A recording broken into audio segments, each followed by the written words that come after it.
Trustee Bazemore. You're welcome. All right.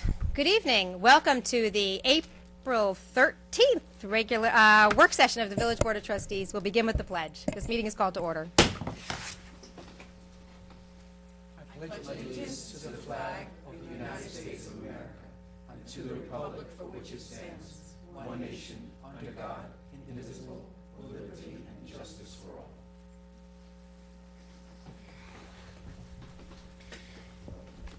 Well,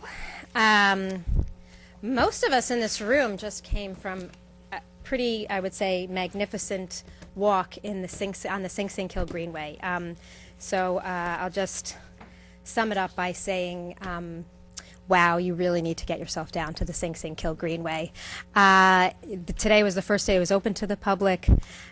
You will be hard-pressed to find a better use of public funds. We squeezed every penny out of those dollars. It was really a sanitary sewer upgrade that is now a magnificent greenway walking right through the heart of our downtown. So it's a really wonderful project.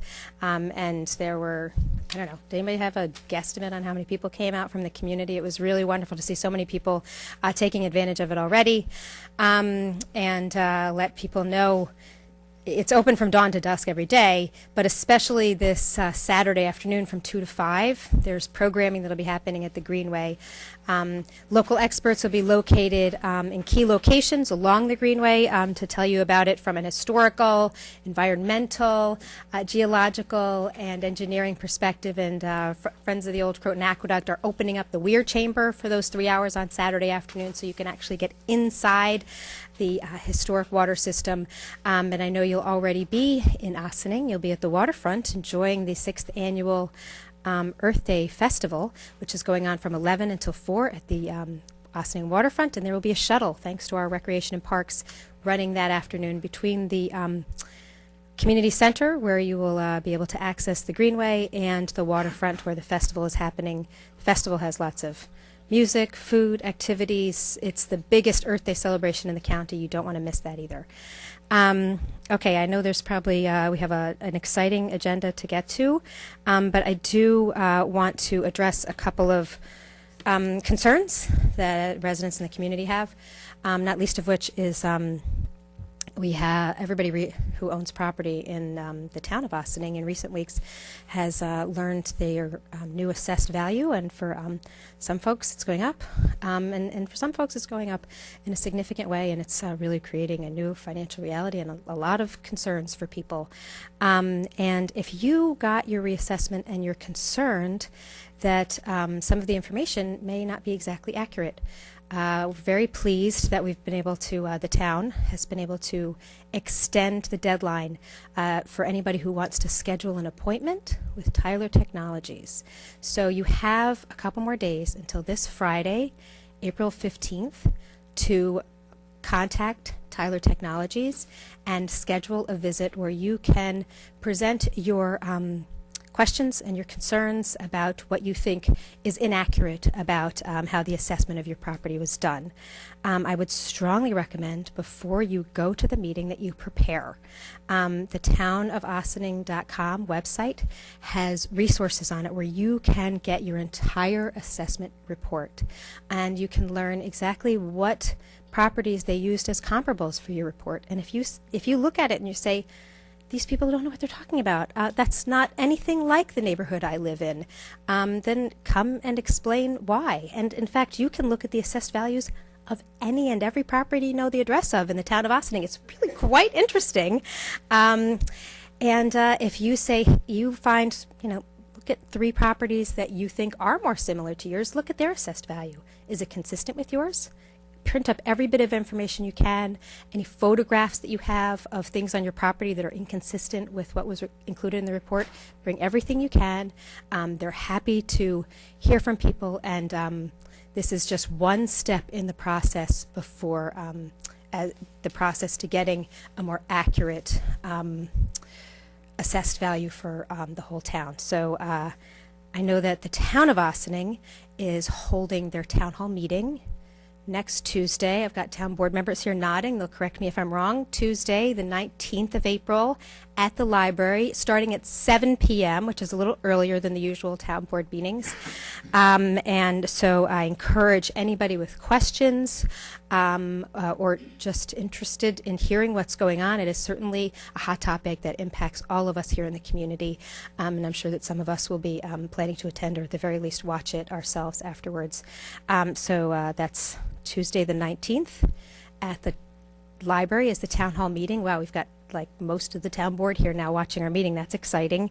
But before that, I encourage you, if you have any questions and you want to meet with Tyler, you think you might possibly want to meet with the Tyler Technologies, contact them by this Friday to get on the schedule. They'll be scheduling meetings going through the first week of May. Before I open up the mic to my colleagues, I'd like to just call your attention to a couple of other terrific water-related items that should be on your calendar. Tomorrow evening, our own water and sewer superintendent, Andy Teese, will be part of a panel discussion following the Ossining documentary and discussions series screening of Flow, which is about the privatization of water. And Andy and I had an opportunity to talk on a local radio station earlier this week. And I learned a lot about Andy and his experience. It was really nice to see him in this forum, and I hope that people in the community will come out to the library tomorrow evening. That's Thursday, the 14th of April at the Ossining Public Library. And as always, the screening is free. It begins at 6:30. Seating starts at 6:15. The PTA has big fundraiser this Saturday as well. If you didn't have enough on your schedule this Saturday, for the Harlem Magic Masters. For the younger kids, it's at 2 in the afternoon, and in the evening, it's for the older kids, I believe, at 7 o'clock. And all of us who have kids in baseball or in elected office will be marching in the JCYS parade at 8:30 in the morning. So there is not enough time on Saturday to really enjoy Ossining. I hope that I see many of you out there. All right, what did I forget? Come on, there's got to be something else somebody needs to talk about. Well, sure, I'll Go for it. I don't have anything for this weekend, but I just wanted to call everybody's attention to the Ossining Historic Cemeteries Conservancy is going to start our. We've been cleaning a lot of the historic grave sites in Dale and Sparta Cemetery, and we're going to be doing an event on the 30th, which is the Saturday, and we're going to be cleaning graves at Dale Cemetery. And it's really it's something I like to do because it has nothing to do with anything else in my life, and it's quite meditative. But I think there's some beautiful carvings and stonework and tremendous history of Ossining, and we're going to be doing some of the older section at Dale Cemetery. So if you want to come, you can come up to the entrance off of Havel Street, and there'll be arrows and signs to take you to the area where we're going to be doing it. It's a volunteer activity. We'll teach you how to do it. I find it quite rewarding, and it's really to help really preserve what is an historic cemetery with lots of great history, not only about Ossining, but about the state of New York and our country. So that's Saturday, April 30th. It'll be from 9 till noon. Thanks so much. Thank you. I just wanted to, I don't know if I'm on. You're on. I just wanted to remind everybody that's watching that there was elections going on next week at many levels, and voting is just, I think, such a huge part of really democracy. Encourage everyone to go out and vote, regardless of who you're voting for and on what platform. And we'll see everybody, I think, after the elections next time. Yes, yes. And it's the primary election, so you need to be registered in a party to be able to participate in this one. I also want to let the public know that this year, if you haven't gotten your taxes done, your income taxes done, it's actually been extended to Monday, April the 18th instead of April the 15th. So if you haven't got them done, Really? yes. Make sure you go to your local tax professional. Yes, yes. Oh, I have to, it gives me 3 more days Yeah. before I make that big check. Good to know. Thank you, sir. Good to have a tax professional on the panel here. You want to make it a complete set here, Manny? Okay. There was one other topic that we've talked about before, but I just want to clarify for folks, if you still have lingering questions about the community choice aggregation, I think I have a simpler way to think of it. Con Edison provides transmission and maintenance of our lines, and they send out all the billing. They don't create energy. They go to the energy market and they buy it, and then they put the energy into the lines and that they maintain. If you want Con Edison to be the group that goes to the energy market and buys your energy, now is the time to make that choice, and you can make that choice at any time. We have joined up with a handful of other, with a dozen other municipalities, and as Westchester Power are going to the market, the same energy market, and buying 100% renewable energy at a lower price. And that's the energy that's going to be the default and will go through those same transmission lines that are maintained by Con Edison. Everybody has a choice. If you do nothing, and you're a Con Ed customer right now, you will soon be paying a lower price for 100% renewable energy.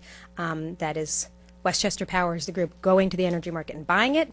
Con Ed will then bring it through the lines and send you the bill.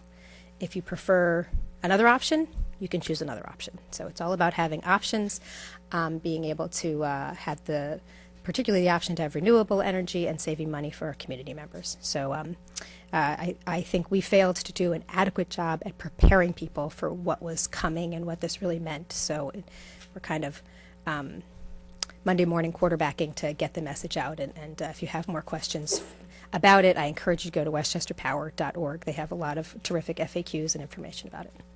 All right, with that, Manager Zambrano.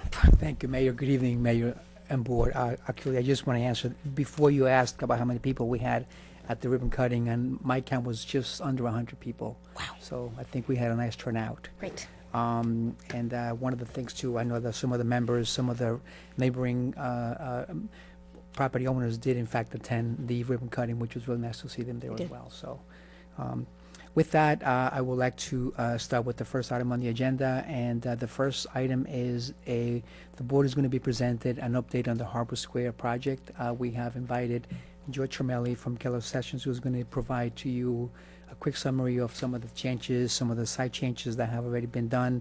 The board has been updated in previous work sessions, but we wanted to bring you the latest because at some point in time, well, actually, next legislative session, the board is going to have to approve a resolution formally approving some of those changes that have already been done in the Well, we'll be field. voting on it. Correct. Yeah. Right.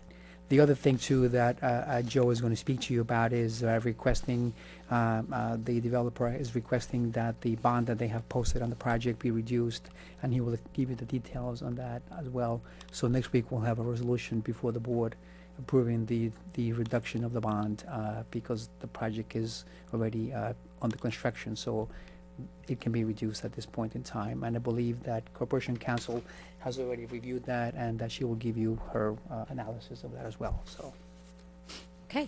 So, Joe Tremelli, thank you for joining us. For those who don't know Joe, he is, you work as the consulting engineer that works with our land use boards, our planning board in particular, and you're going to help us to understand what are the changes from the previously approved site plan to what was actually constructed, and you were overseeing the construction of the changes that are now in place. Correct. And Paul Fraioli, village engineer, if you want to jump in at any time, please do. So. Perimeter. There we go. There you go. It's up there. All right, and I will get out of the way. So, yeah, as you stated, we were actually involved in the review process as well. Our last reviews on this site plan were back in early 2013 on a set of plans that were done in December of 2012. And I'll just walk you through, as you said, some of the, not some changes that were made along the way throughout construction. This is what was the original site plan from 2012, and as you'll know, there's the general components of the project that haven't changed. You have the residential component, the residential building, 188 units, the restaurant building and parking, theater in the round with access to the ferry and the playground area at the southern end. Since that time, throughout construction, some modifications developed, which we were all involved with. We reviewed them. Again, the components that the residential building didn't change, neither did the restaurant. I'll walk you through them individually. Some minor changes you'll see to the playground area, the theater and around, some streetscape along Westerly, retaining wall along the Sing Sing Hill, and some minor architectural features that changed in the area of the residential building and the restaurant. Okay, so there's, I've broken them down into 7 major points of modification. So again, the original plan, or the 2012 plan on your left, the current plan on your right. As you'll see on the 2012 plan, no real detail other than access walk from Secor to the ferry. That has since been greatly updated and detailed with landscaping, various sculptures, lighting, some benches to provide a much better entry and aesthetic approach into the access to the park that wraps around the south end of the east end, west end of the property along the river. This didn't result in any real changes in grading or relocation of any facilities. It was really hardscape and landscape improvements to what was originally a fairly bland and just open area.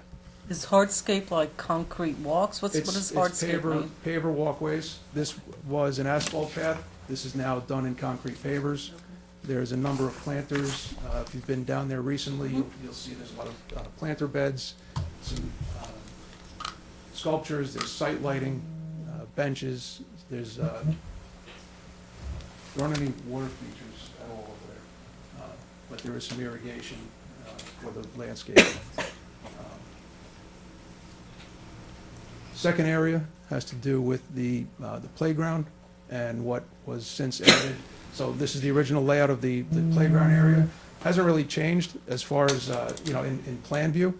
As you see here, the layout is very similar to what was originally approved. The walkway, again, what was asphalt is now concrete pavers, and there was an addition of a kiosk in this area here. And in doing that, some of the grading was modified to make the flow and the function between Secor Road, the park, and the playground area function a little bit better from a pedestrian. That's Secor Road? It's not Westerly? This is the Secor extension and the bridge. Oh, the and then bridge. Westerly is- Oh, thank you. Okay. Elevated, yeah. Okay, okay. It's like a cliff, I guess. So what was done was a seat wall, a small seat wall along the playground with a wrought iron or aluminum powder-coated fence. Similarly, because of the grade changes here, there's a 3-foot-high segmental wall that was, actually, it's not segmental, it's a stone veneer wall that was constructed along the southern property line with a matching fence similar to or exactly what is installed along the playground area. And that runs along the full length, just shy about 30 feet from the road. But the remaining portion of that southerly property line has a 3-foot-high wall with a fence above it. This is the kiosk area and the walkway that connects into the access to the ferry and the theater and around area. And as I said, grade changes were raised slightly in here. We did look at it. There was obviously concern with flood studies and the like. We vetted all of that, and no impact as a result of those changes. Third modification includes the theater and around itself. As you see in the original plan, it's fairly close to the water's edge. It was simply shifted further east to provide additional access and walkway around the theater and around with connection to the pier and the ferry access. Dimensionally, it's very close, if not the same, as what was originally approved, just shifted and the access added along the west side there. Westerly Road streetscape, again, on the original plan, the plan called for parking and sidewalk improvements and streetscape lighting and such along their side, their frontage of the property, with nothing on the opposite side of Westerly Road.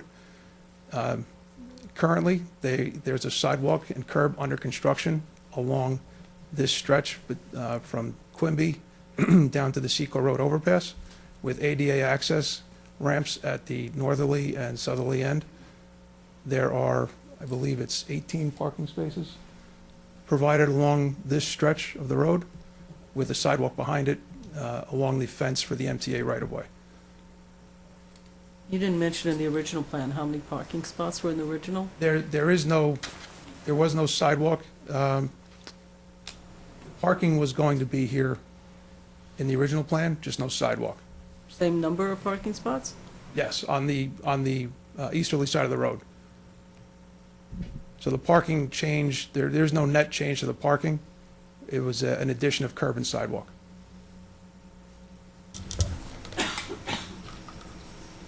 Along the Sing Sing Kill itself, during construction, it was found that, as you'll see in the approval plan, it was simply I believe it was a 4-foot walk with a graded slope to the Sing Sing Kill. Elevations were such during construction that a minor modification needed to be made with the installation of a stone gabion retaining wall along this portion of the Sing Sing. The width of the walk was increased slightly, I believe it was about a foot, and the wall constructed with a fence on top of that. Again, being in the floodway and as part of the original flood study, this work was also, or this design was reviewed by our office to make sure that, again, there's no impact to the floodway or the floodplain as a result of these improvements. This wall is actually constructed above the floodplain elevation, so no negative impact whatsoever as a result of this wall. This is the area between the restaurant and the entrance to the residential building. What was originally approved or proposed was a landscaped island. This is the driveway and leading to fire access here along the residential building. This island right here was proposed to be planted. They have recently filed a building permit application for using that same space to provide a fountain and architectural feature, a sculpture in a pool, a fountain. So dimensionally, no changes to this area. The driveway alignment, that all stays the same. Fire access is not impeded whatsoever. It's just replacing landscaping with a fountain. Can I ask you about the restaurant, please? Sure. When you point out to the restaurant, I'm sorry. When you point out to the restaurant, so I'm looking at restaurant, but where's the parking for the restaurant? Is that included in the old and the new in both? Yeah, this, I'll go back Okay. up to the beginning here. I'm sorry, I'm obsessed with parking. It's No, from that's another okay. meeting I had today. It's a little hard to see on this plan. Okay, But in both, you'll see this is the restaurant, right? and this is the parking for the restaurant. Okay, Parking for the residential building itself is completely inside the building in a 2-level garage. The parking for the restaurant and public parking for the park is in this area here. so everything down from what you keep pointing as the residential is all public space, in essence? Yeah, generally, the line of the park runs here, this way along the building, behind the restaurant, and then out to Secor and Westerly here. So this area here and wrapping around to the point is all Village Park, once the subdivision's completed. Okay, We also have the access Yeah, easement yes. along the northern end. And this is, right, on that this side. property belongs to the developer, but there will be as part of the subdivision, it's gonna get transferred to the village with an access and maintenance easement back to the developer. They will maintain this, but this will be village property for access to the park. Got it. So you can, walk in this way, through the park, and back out, all on village-owned property. Great, thank you. So, question. You mentioned that at the park there's a 3-foot cement wall and a fence on top. Yes. along All the right. southerly- Was that in the original site plan? It was not. I'll go back to that slide. So in the original, in the 2012 plan, you'll see that the grading here was such that it wasn't required. The walk came off of Secor, dropped down, and then ran along the river. As part of the addition of the kiosk, and in order to make this function with the park and the playground, we needed to raise, or the elevation of this walk needed to be raised slightly. I think it's about 1 foot to 2 feet inside the park. And then with the grades tying into the just existing grades that fall off, it required a maximum height of 3 feet for a wall. Okay. It's about 6 to 12 inches at the east end, and then it increases as the grade falls off towards the river to a maximum of 3 feet. All right, and then that will also be village-owned land, or it's public space as well? Yes. Okay.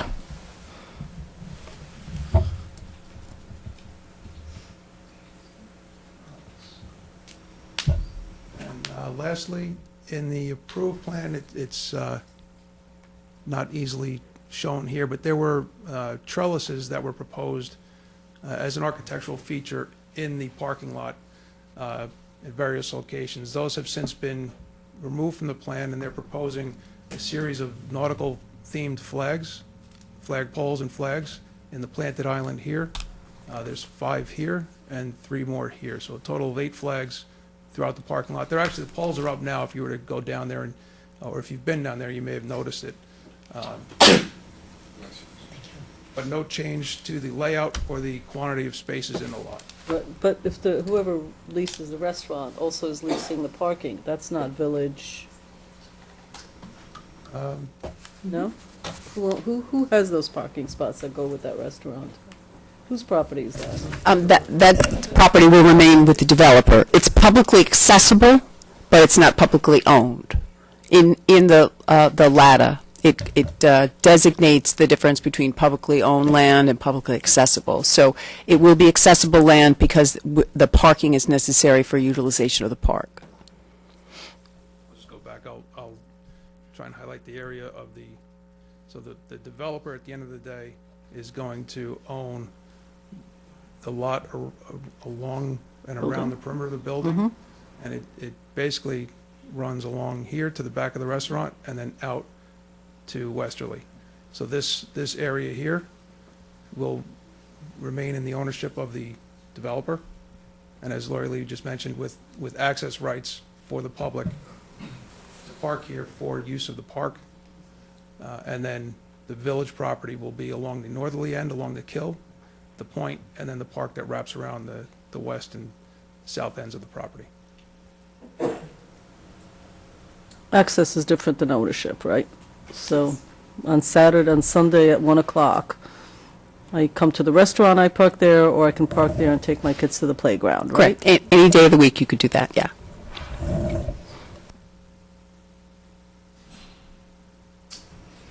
And those are the major modifications that were made to the plan. We've been actively inspecting the project throughout development from commencement of the project. We're out there probably at least twice a week at this point.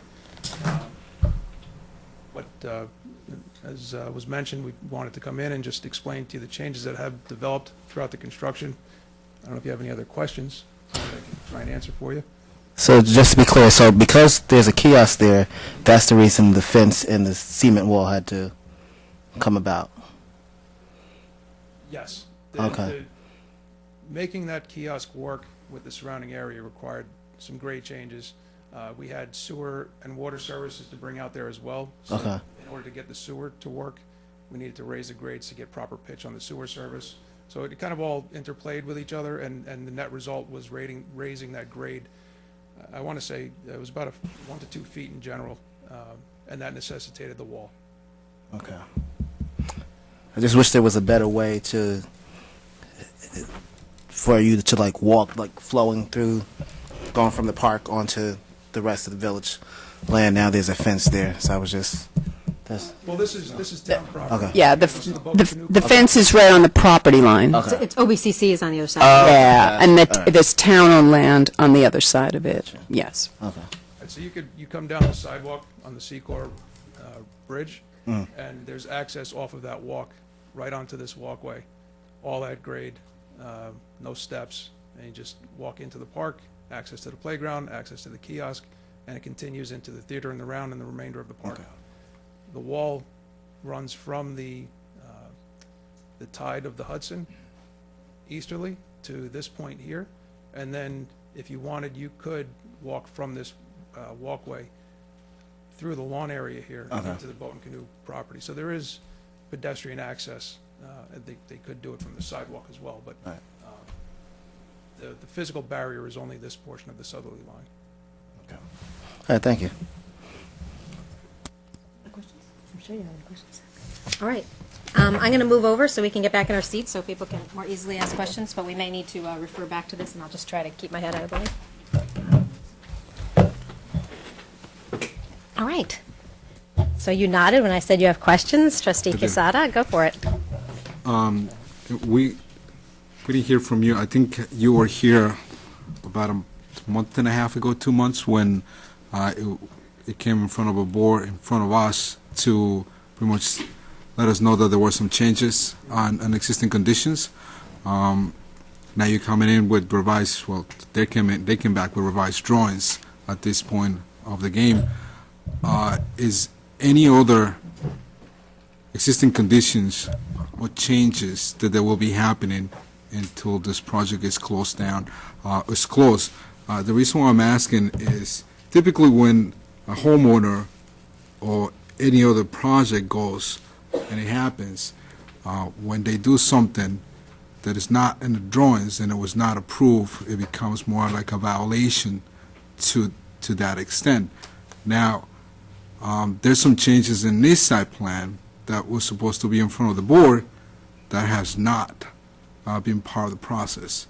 So my question is any additional changes that you guys may see that may be happening within the next couple months coming up? Because I know the project should be almost completed by the summer, most likely.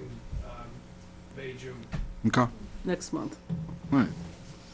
And Trustee Casada, to address your main point, I think that some time ago when you had the first site plan approval, most of the components that were discussed in detail tonight were discussed in some fashion when it came to you last, but it was more of an architectural plan view. Correct. So to that extent, it was presented.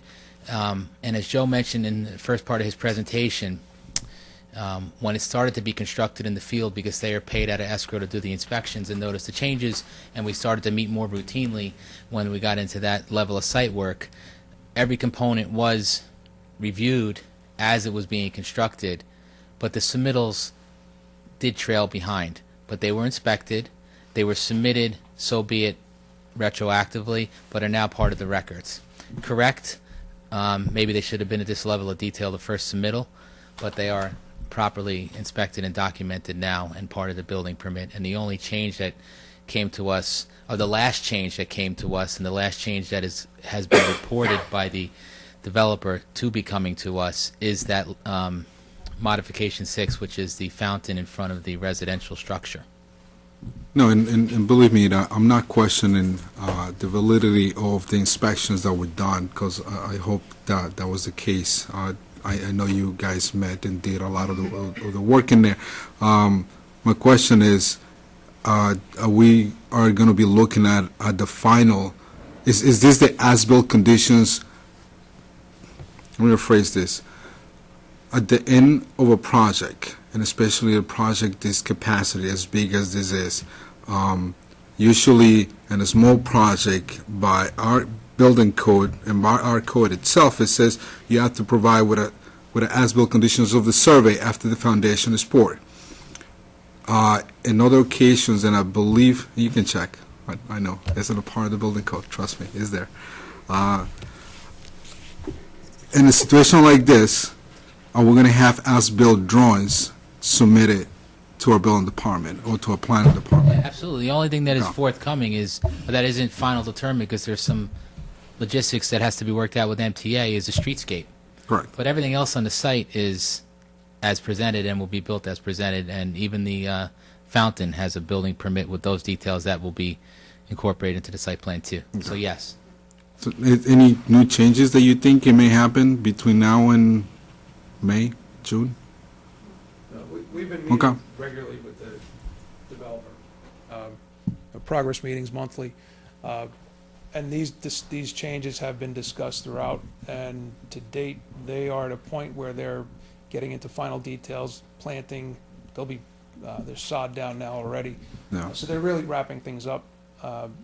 We're not aware of any, we haven't been told of any, I don't expect any changes beyond what I've presented to you tonight. Okay. I don't think they have the room on the site for any more changes. They've done what they had to do. Okay, thank you. Any other questions from the board on the site plan changes?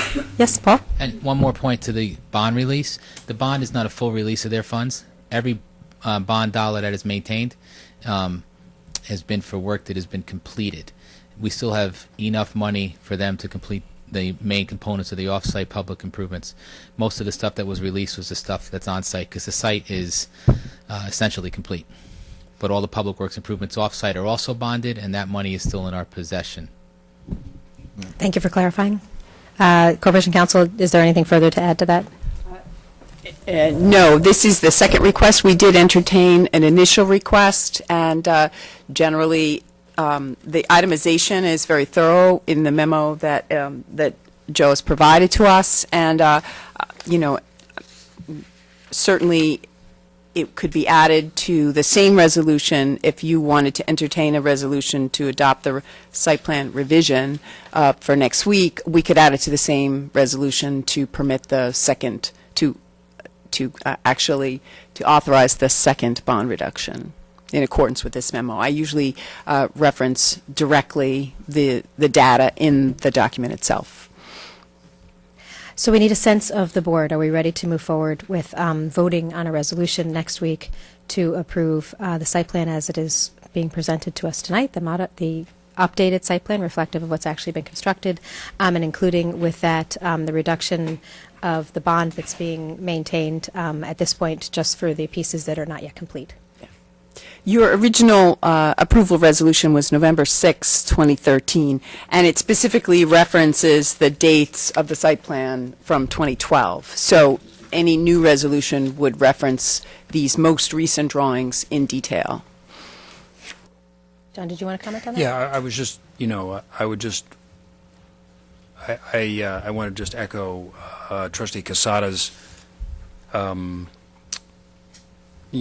understanding that we are at the end, and that, excuse me, that whatever we vote on next week, there's an understanding that we'll have the as-built drawings, that all that stuff's buttoned up, it's all tied up into a bow.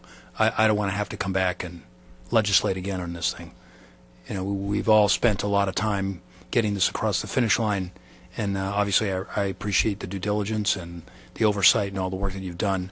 But to the extent that we can, bring this to a final closure, and as Paul mentioned before, obviously I'd want to make sure that whatever insurance releases we had would, as indicated, would be for things that are already completed, and that we would have sufficient insurances to cover any future construction that has to take place. So as long as those conditions are met, I would be happy moving forward. When we make our recommendation, we have a very detailed bond estimate that was provided or prepared prior to construction. And we use that as our guide based on our observations in the field, what's been done, percent complete, and go down line by line and either agree or disagree and make adjustments with the developer as to what we feel should be released. And that's the number that you have before you tonight. Okay. Are we all comfortable with asking Corporation Counsel to draft that resolution reflective of our conversation tonight? Okay. Thank you very much, Joe Cimelli from Kellard Sessions, for the detailed explanation. Joining us here this evening. And yes, Manager Zambrano, Thank keep you, us moving Mayor. along. Again, this is in line with the Harbor Square project. As you remember, back on March the 9th, the village board got a presentation from Ed Weinstein to present the project, the DAC extension project. And then on April 6th, just the last legislative meeting, you actually approved the resolution for the actual project to go through. And again, $21,500 coming from a grant that we got from the New York State DEC. and the rest of the money is being paid by Ginsberg Development for the plans. We are at a point where Mr. Weinstein has prepared the plans for you to approve, and the reason that we're actually before the board too is because if you are okay with these particular plans that are being presented, you need to make a referral to the EAC for them to make sure that it has been determined that it's consistent with the LWRP, and that also requires a resolution to go before you for your consideration at the next legislative meeting next Wednesday. So Okay. with that, Mr. Weinstein. Yes, I'll get out of the way. Mayor, board members of the trustees. So what we have before us is a concept plan for the expansion of the existing ferry dock. This is you all know where the location is. I just included this slide so that you could, get a little better context of its connection, to the Haverstraw Ferry. And this is an aerial view of the site. You can see where the existing dock is. Actually, that was modified once before. Right. The dock was modified once before, and the current proposal is going to, modify it once again. So this is the dock. What you can see, here is that in that dotted in area, the property line. So both the next slide. Okay. Both the existing pier extends beyond the property line, and I don't know whether at the time that was done that permission was gotten from OGS, but we'll look into that. The state of New York regulates underwater lands that are not owned by anybody else. So, and this property line here is the boundary line between the village and the town property. Okay, just again, to give you a little context, refresh your memories, these images are of the existing pier, and we can come back to those if we need to. Again, this is plans and large plans of the existing pier, both plan view and an elevation. So the proposed extension, to some extent derives from the trailway plan that was done probably about 3-4 years ago. We participated in that with Munns Associates. They were the lead consultant, and the idea is to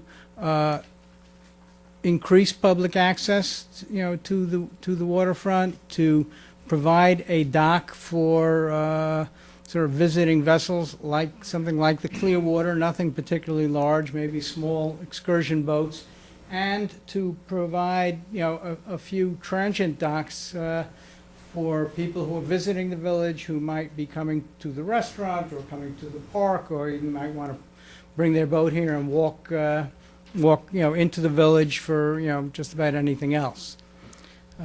So that is the plan. This is an elevation view. You can see this is the proposed floating docks, which would be accessed from a gangway that would begin right here and would lead down to the main dock, and then there would be several fingers, probably could accommodate about 8 transient vessels.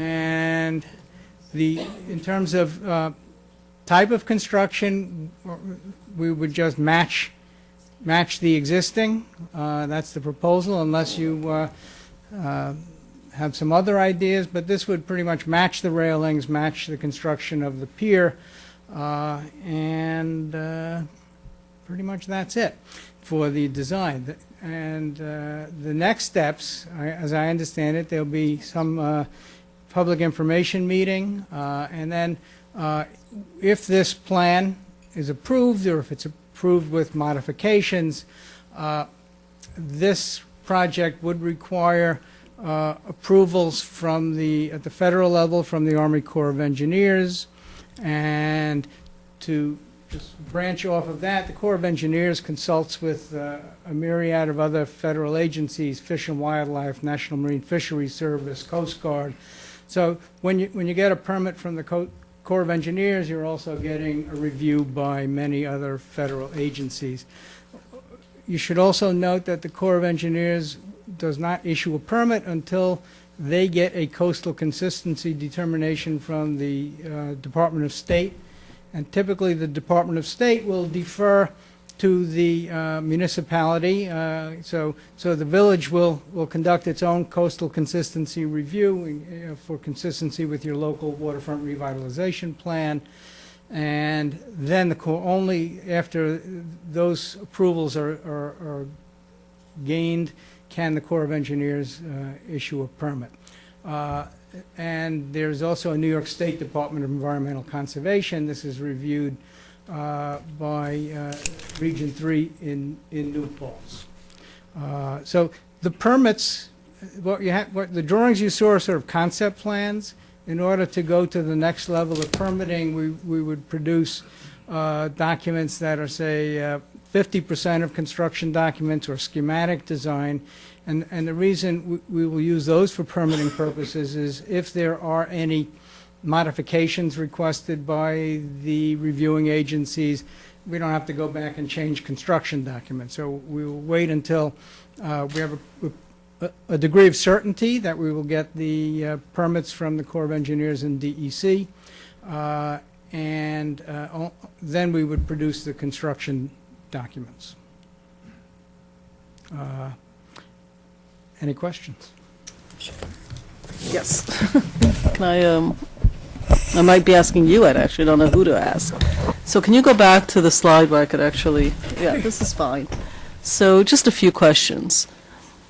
Currently, the existing ferry, that's the Haverstraw ferry that comes in on that angled, and the walk over, right? So I get off, I walk over, I go through there and down the path. Gangway. That's pretty close to what it is today, right? That's the, That is, yeah. right, and you're leaving that in That's the, remaining, I think it was anticipated at the time that the ferry pier was modified and sort of angled off to the north, that there would be an extension of the original pier extending straight out. okay, and who else uses that ferry dock besides that private company?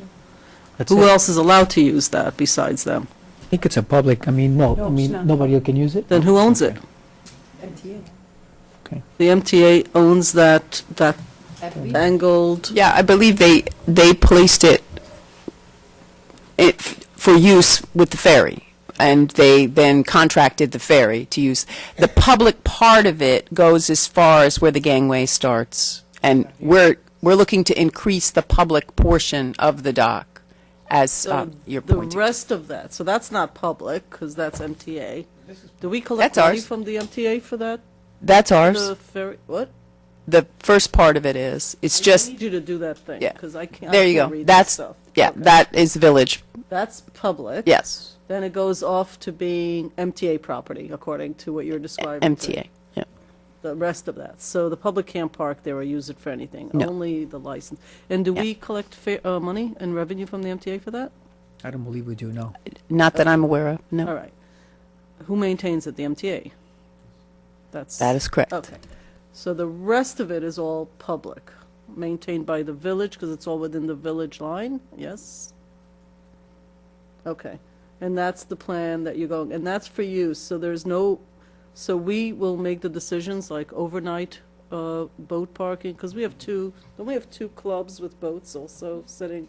Yes. Okay. Three. Sure, right. Three.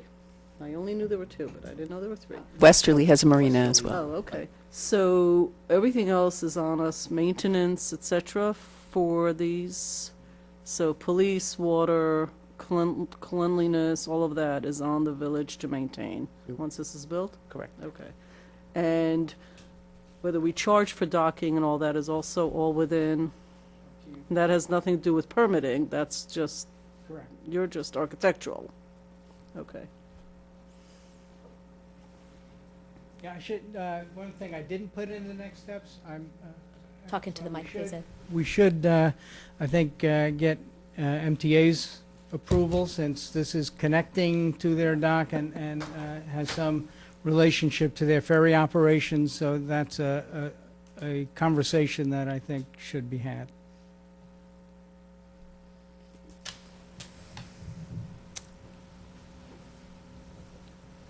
Somebody else? Want to ask a question?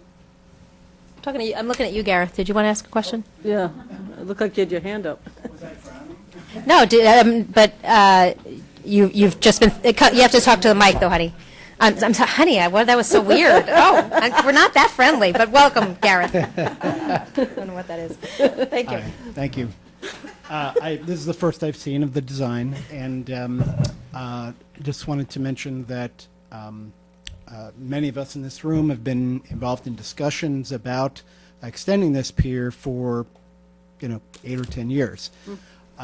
Indeed, we interacted with Metro North to get them to agree to move their ferry terminal to the north at an angle to leave room. So you were right about that. It's great. So I'm delighted that this is moving forward.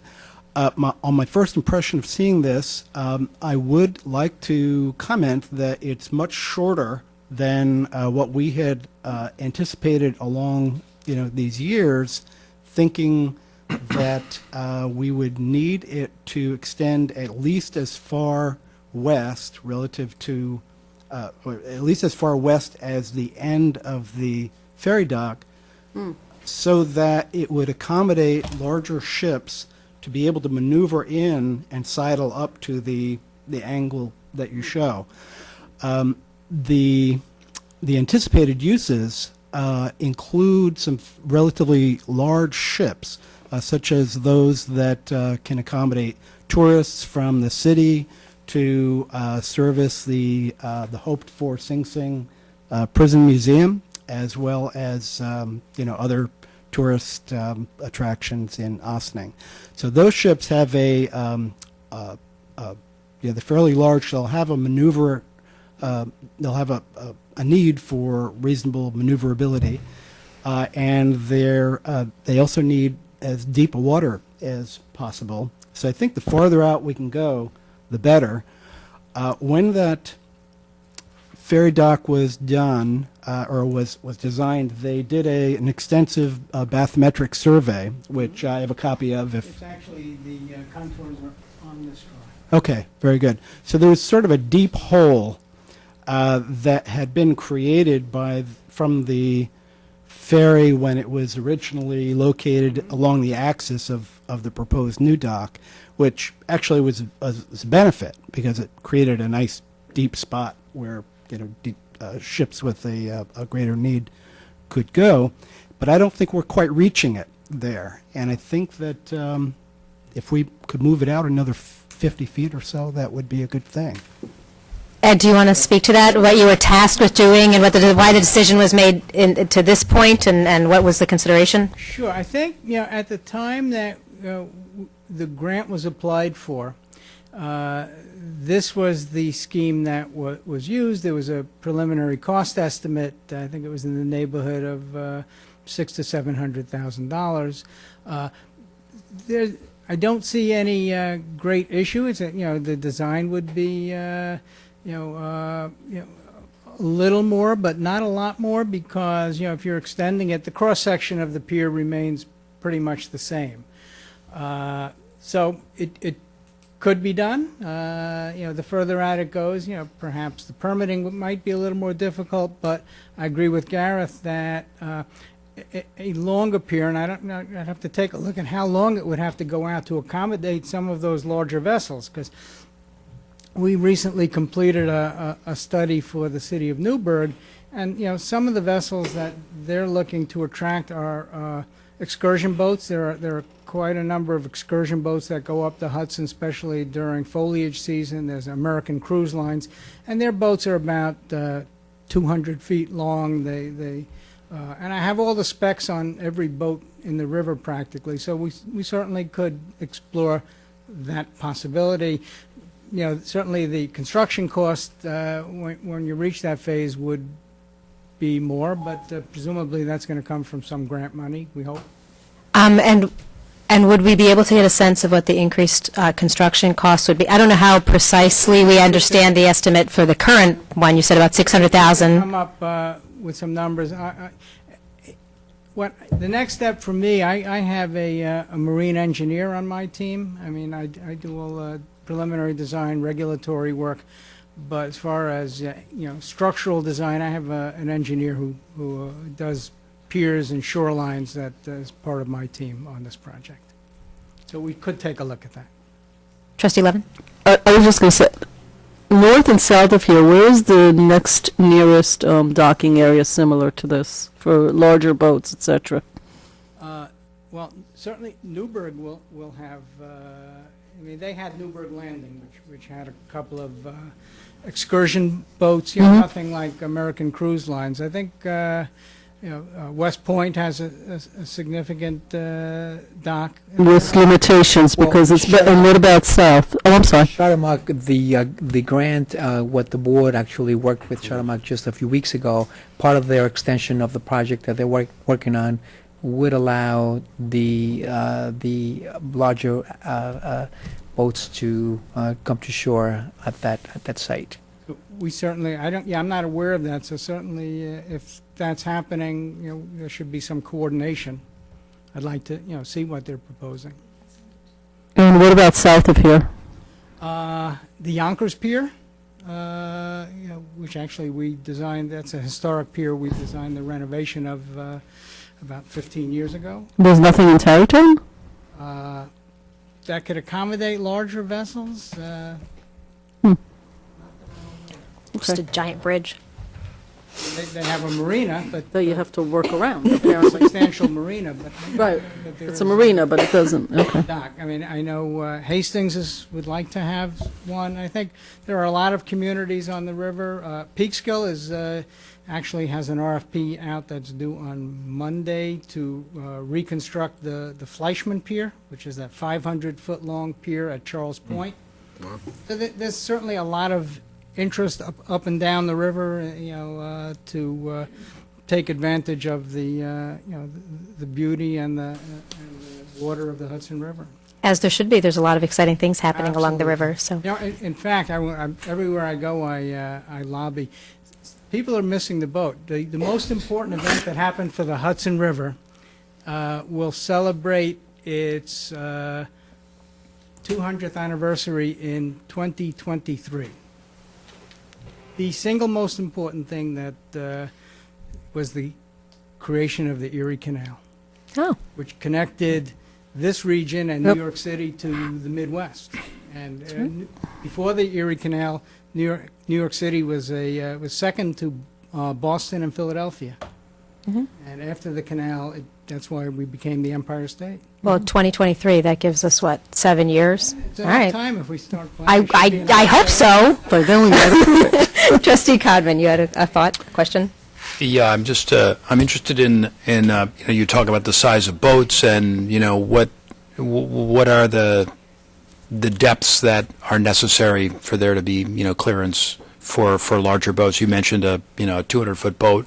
I mean, Pretty shallow draft. It's the American Cruise Line vessel.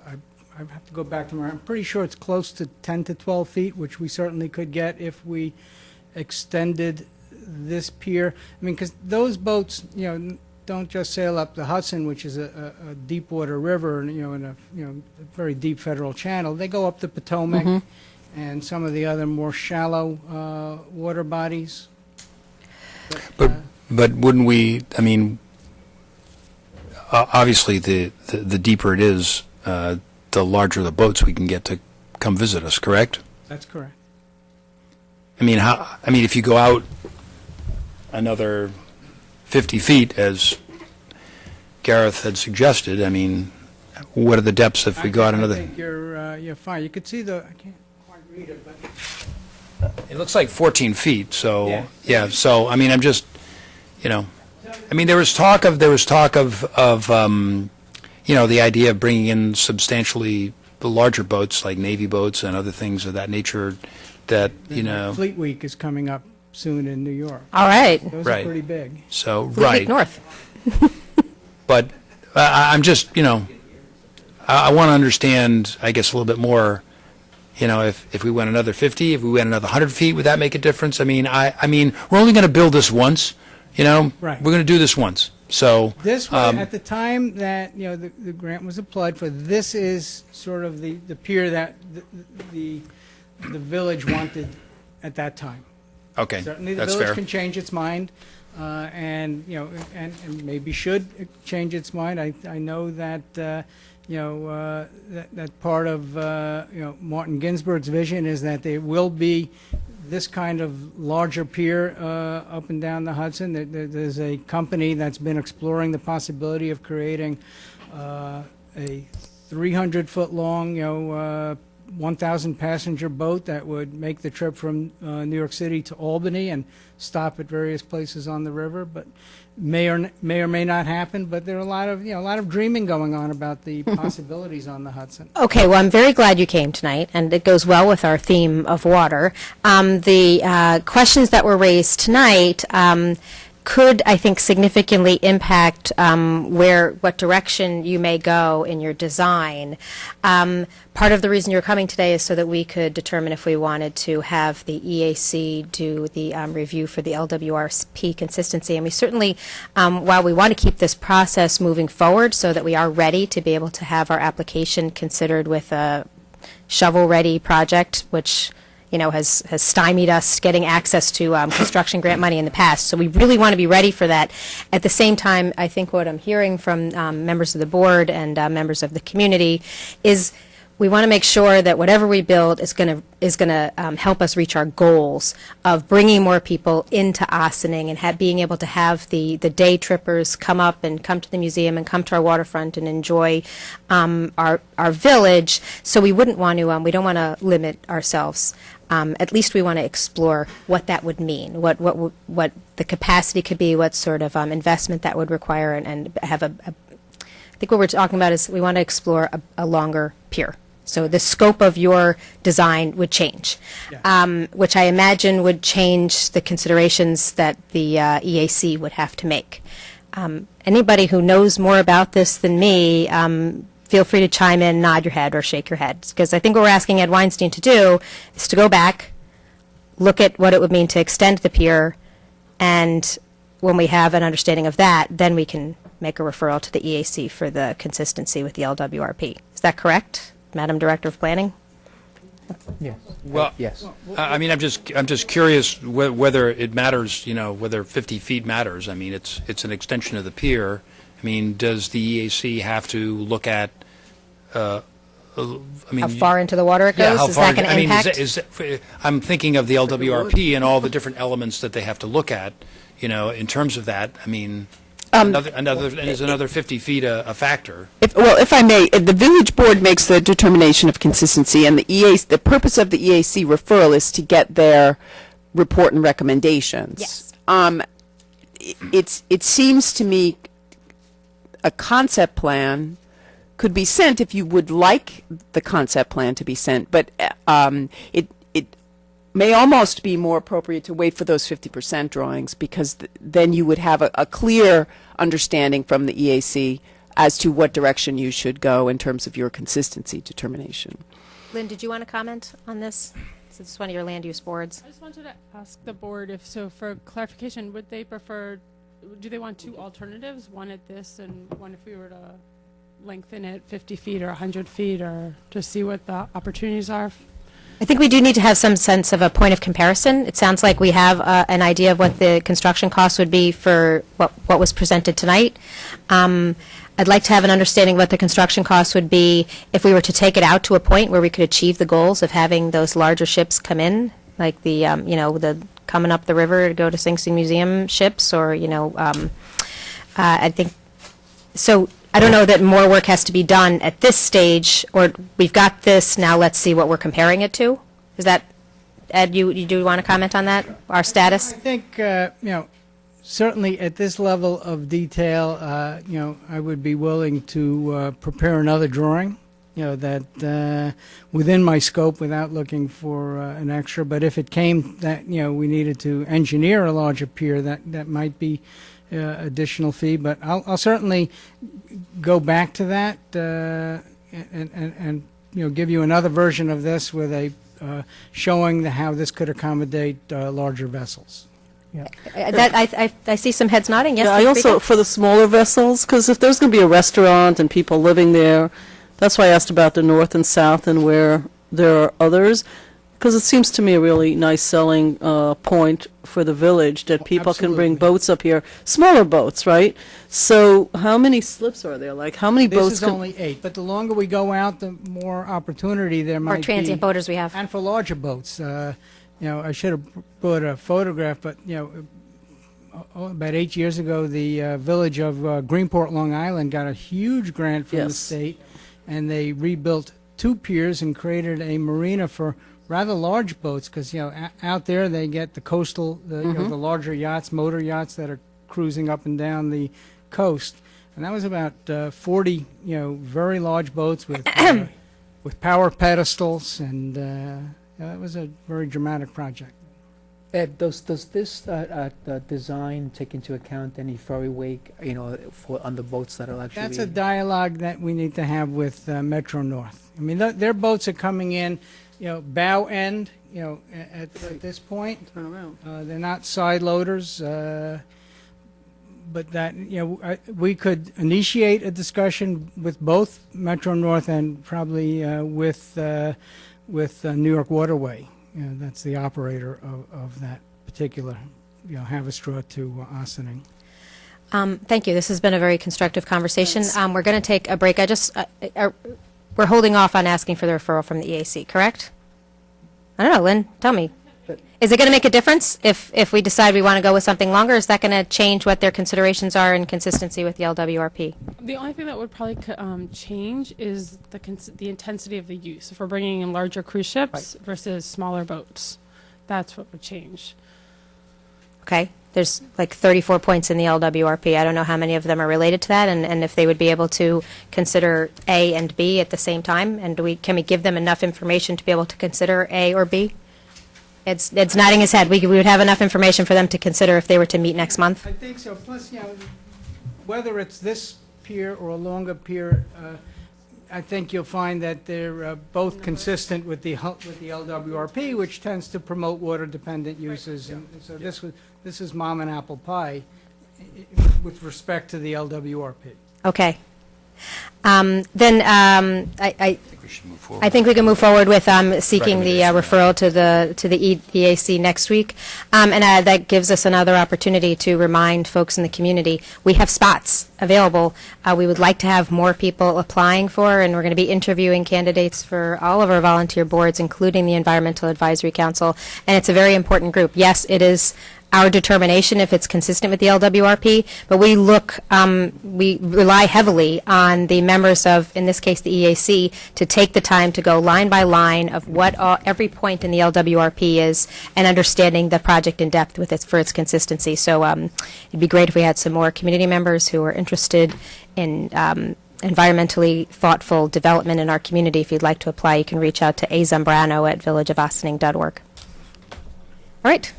One more thing I want to mention. You see the folks who use the town facility, you have those moorings there. Talking about right here? Yeah, see those boats in the water? Yeah.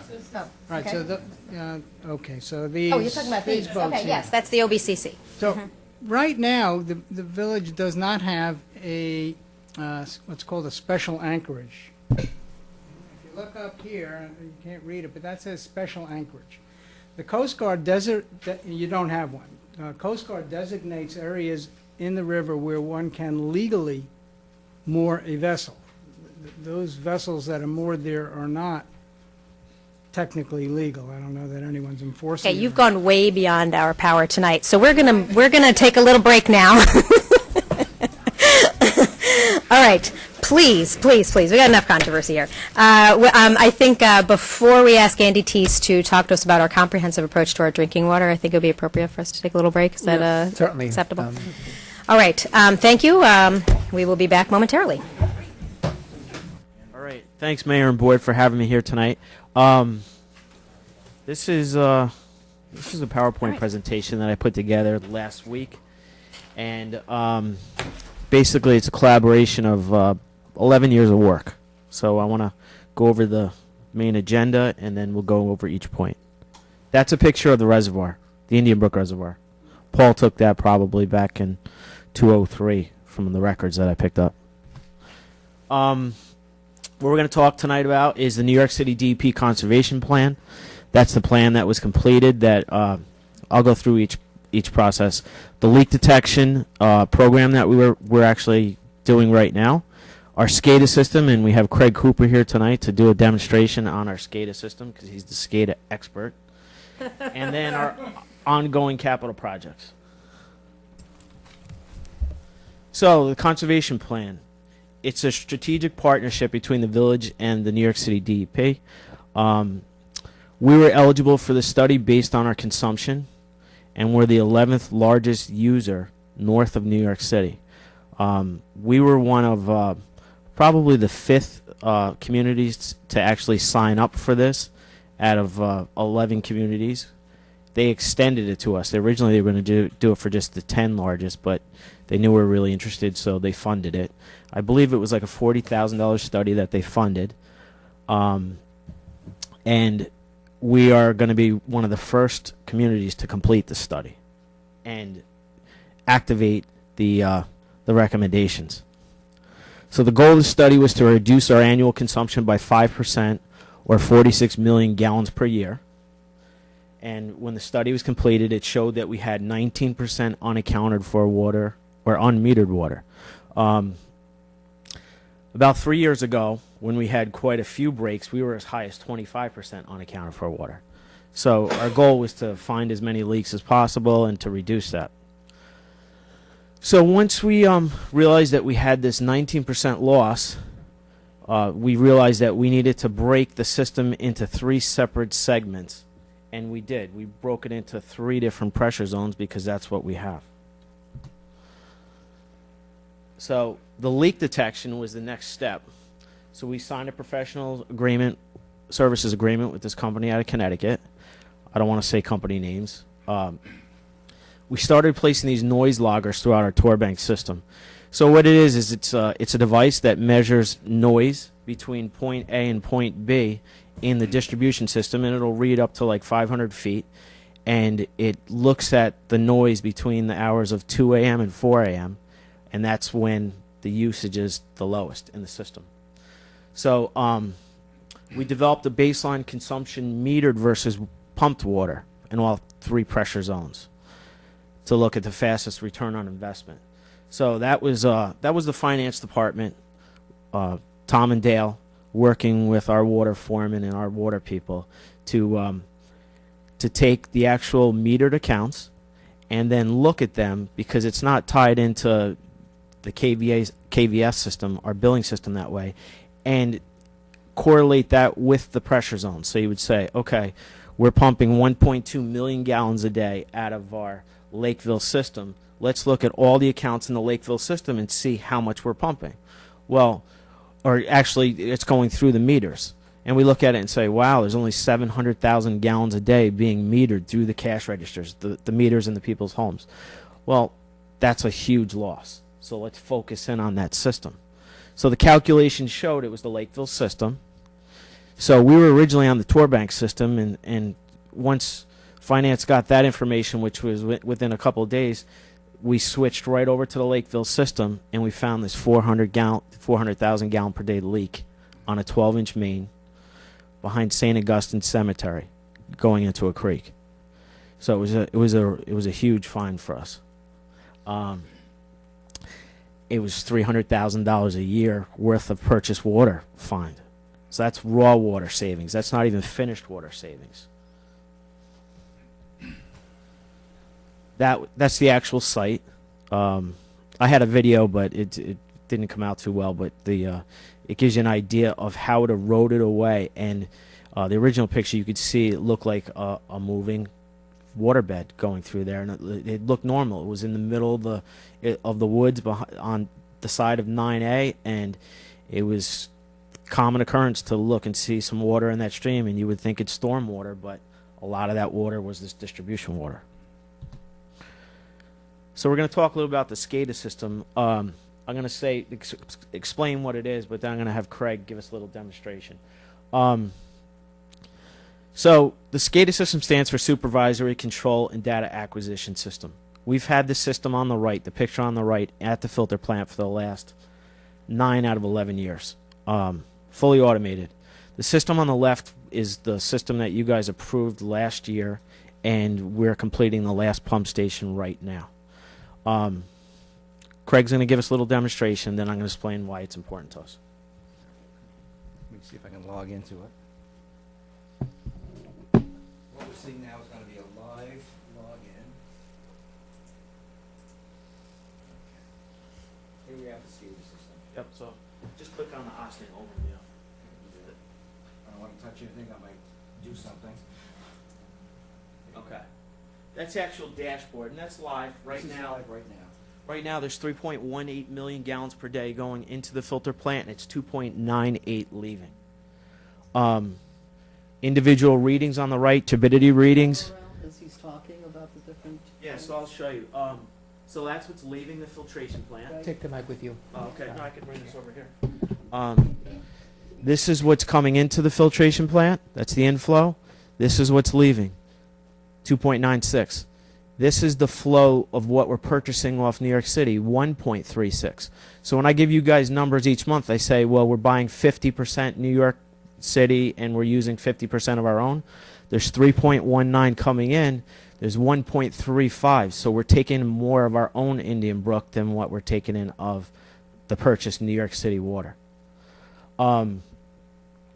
These numbers are crucial here. Our turbidity, that's the clarity of the water. Those numbers are great numbers. They're way below the standards. The standard is 0.3. We're 0.02. So we're a decimal place in the correct direction.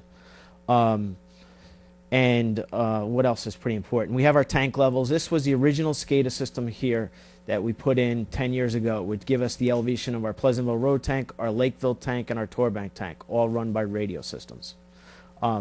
Every day we come in, we look, and we say, what was the flow of the treatment plant? What was the consumption of the treatment plant the day before? We click on this menu, and we say to ourselves, yesterday's flow was 3.2. Well, right now we're in the hydrant flushing program. We have 2 bypass water mains that we've installed the last 2 days on Hunter and on Snowden, so we're constantly flushing out of that because we're going to be switching those mains over to temporary mains. So, but if you looked last week, the flow here was 2.8 to 2.9. So in the last 2 days, the consumption went up, and that's normal in a construction situation like this. I want to look at the other SCADA system.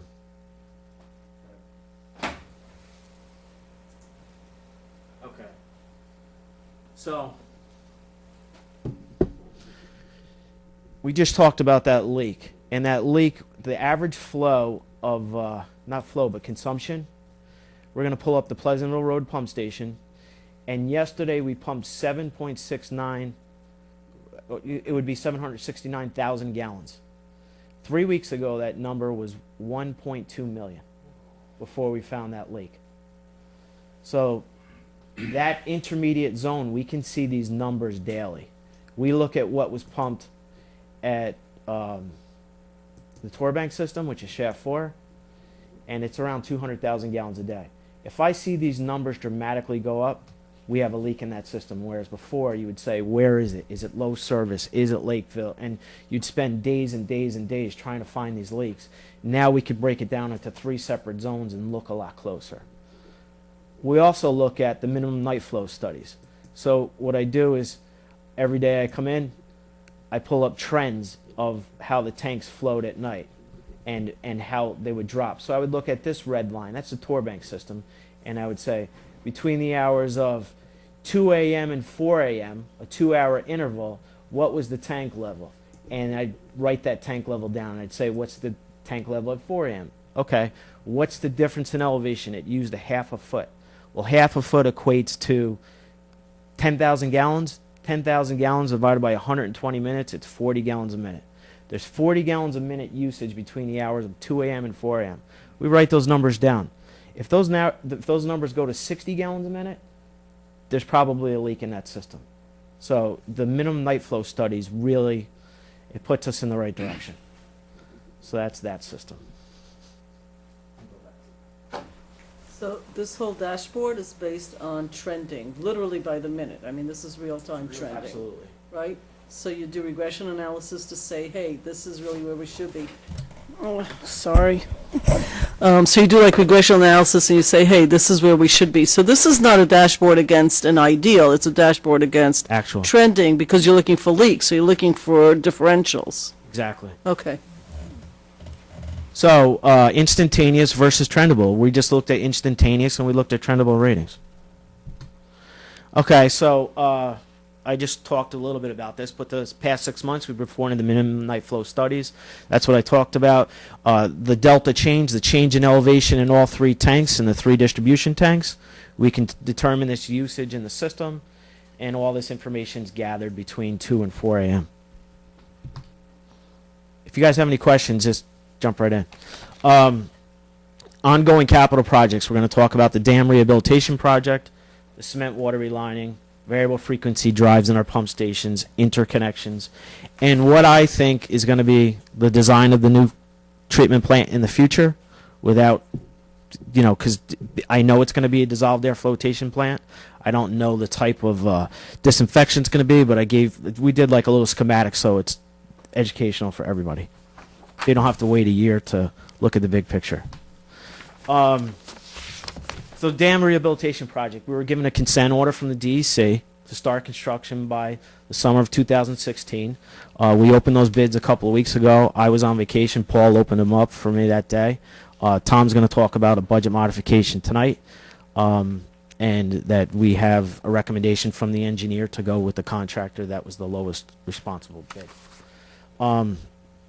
The goal of this project was to increase the spillway capacity. So the spillway is, I don't have a pointer. Do you have a pointer, Joe? I want staples. This is a gift. I'm going to show you a picture of that. To increase the spillway capacity, to replace the existing old 100-year-old intakes, and then the benefits is to reduce the consumption of the solids loading. Which one? Oh, okay. So, if you look right here, that's the spillway, and there's like a little access roadway there that goes across that walkway. That it's called the full flow potential, and based on the years of storms, 100 years, 500 years, it's undersized. And you know the vulnerability is that's an earthen dam, and if we get a major storm, you could erode away the actual embankment there, everything that you see that's green, and then what's on the other side of this is the filtration plant, right? So in Tropical Storm Floyd, the waters actually came right to the top and started to crest over, but not, it was right there, and thank God it didn't. This will be able to handle those heavy storms, and then we'll also have the ability to, based on the DEC consent, drop the level of the reservoir within 14 days. If they see a storm out west that's coming or a major storm event, you have to be able to drop your level down to like 10% within 40 days. And if that happened to us, we would just go on New York City water and then drop our own reservoir level, which this has the ability of holding, our reservoir holds 100 million gallons. So the biggest thing is back to the benefits. We're going to reduce our chemical consumption because right now we're drawing off the bottom of the reservoir, and that's where all the solids are. The good thing is the reservoir doesn't need to be drained out or cleaned out, dredged, because it's been dredged for the last 50 years. We've actually treated everything off the bottom of the reservoir, and it's cleaned. When the divers went down there years ago before I started, the reservoir was pretty clean. It did get some turbidity and organics that come in, but you don't see huge piles of organics there. The advantage that we're going to have here is that we'll be able to stratify the water. We'll be able to take water at a 10-foot elevation, a 20-foot elevation, and then the bottom would be 40 feet that you would be able to blow it off from. Cement water relining and water main replacements. The end of 2016, we've completed 90% of the village's system. We're going to talk about what we're going to be doing in the town soon. in the next 5 years. There's a capital plan that needs to be looked at, and that's key. And when we just, water main relining versus replacement, we look at the useful life of the pipe. Does it make sense to reline it, or do you have to change it out? Because after relining a pipe doesn't add structural integrity, it just gives you more water flow, and it gives you better quality. So you look at, is it strong enough to maintain another 50 to 100 years? So you don't want to throw good money after bad. That repair, I wanted to go back to that water, the slide that, let me go back there real quick. That slide. That water main is from the 1950s. It's a 12-inch cast iron main. It goes from Stormy Town Road all the way down to Croton Dam Road. It's 1,800 linear feet of pipe. It's had a couple of breaks in that pipeline. It's alongside 9A, so it's a logistical nightmare with the creek, with the cemetery, and then you also have the waterbed water runs through that creek bed at times. We're looking at putting an epoxy type resin system into that water main, cleaning it, relining it with that, and something that adds structural integrity instead of just putting concrete in there. We're looking at that versus replacement. Replacement, it's not just a money situation. That's a transmission main. That is a main that provides water for the whole Lakeville system, and I'm getting prices on that. Now, if we sign the agreement with New York City and they accept the agreement that we're looking for, they were going to fund $288,000 towards actual improvements. Now, I'm getting a price, a change order price for doing this work, and part of that study, we've broken it down into the $288,000. $140,000 I'd like to put towards this project, and then I probably should have put in the presentation, but in that project there was a toilet replacement program to reduce our consumption, and we're looking at possibly getting funding or voucher system from New York City for residents to change out toilets, which would be 1,000 toilets, and we have to come up with a number. I thought it was between $200 and $400, depending on if a contractor would install it or not. But we'd have a voucher system based out of our office and based through the finance department, and to reduce another 5% of the system. This alone right here, this repair, made us eligible for that whole $288,000 because we've already met the 5% reduction. We've met 10%. We went from 19% down to 9%. So all of that you're talking about is on this one main line? Yes, One particular. Yeah. Well, this main line is $140,000 to be used towards this repair. I don't know what this repair is going to cost yet. But even the toilet thing is. But the is toilet related would to be out of this. the other $144,000, Right. and then we would. So let's say we use $100,000 towards toilet replacements, and then we use another 40-something thousand towards leak detection. Mhm. The whole goal of that whole program is to reduce the consumption from New York City, and they will fund this. And it's not done until it's signed, but we're in the right direction, and we've met all the criteria so far. So that's the dam. So the cement lining we just talked about. Variable frequency drives I talk about all the time. 2 pump stations are completed. The next will be Pleasantville Road Station, which will probably push out 2 to 3 years out. That'll be the final station. Variable frequency drives control the flow of the pumps, and by controlling the flow of the pumps, we control the energy costs by the saving on the demand charge, and we also control pressure surges in the system. Interconnections, we're negotiating with 2 connecting towns and villages, so it's recommended by the DOH, but we'll constantly move towards that in the future. The future treatment plant. So it was based on the studies that determined we had 2 consulting firms come in, Hazen and Sawyer, performed a facilities comprehensive report. Capacity, water quality, 10 state standards. Those are the 3 main driving factors towards a new treatment plant. I'm going to show you some slides that Hazen and Sawyer has shown us past in their previous presentations. They performed the drinking water expansion study, demand projections, and then I'm going to talk about trend versus development methods. So, these were anticipated projects for development in the town. Valerie Monastro provided this to Hazen Sawyer about a year ago, a little over a year ago.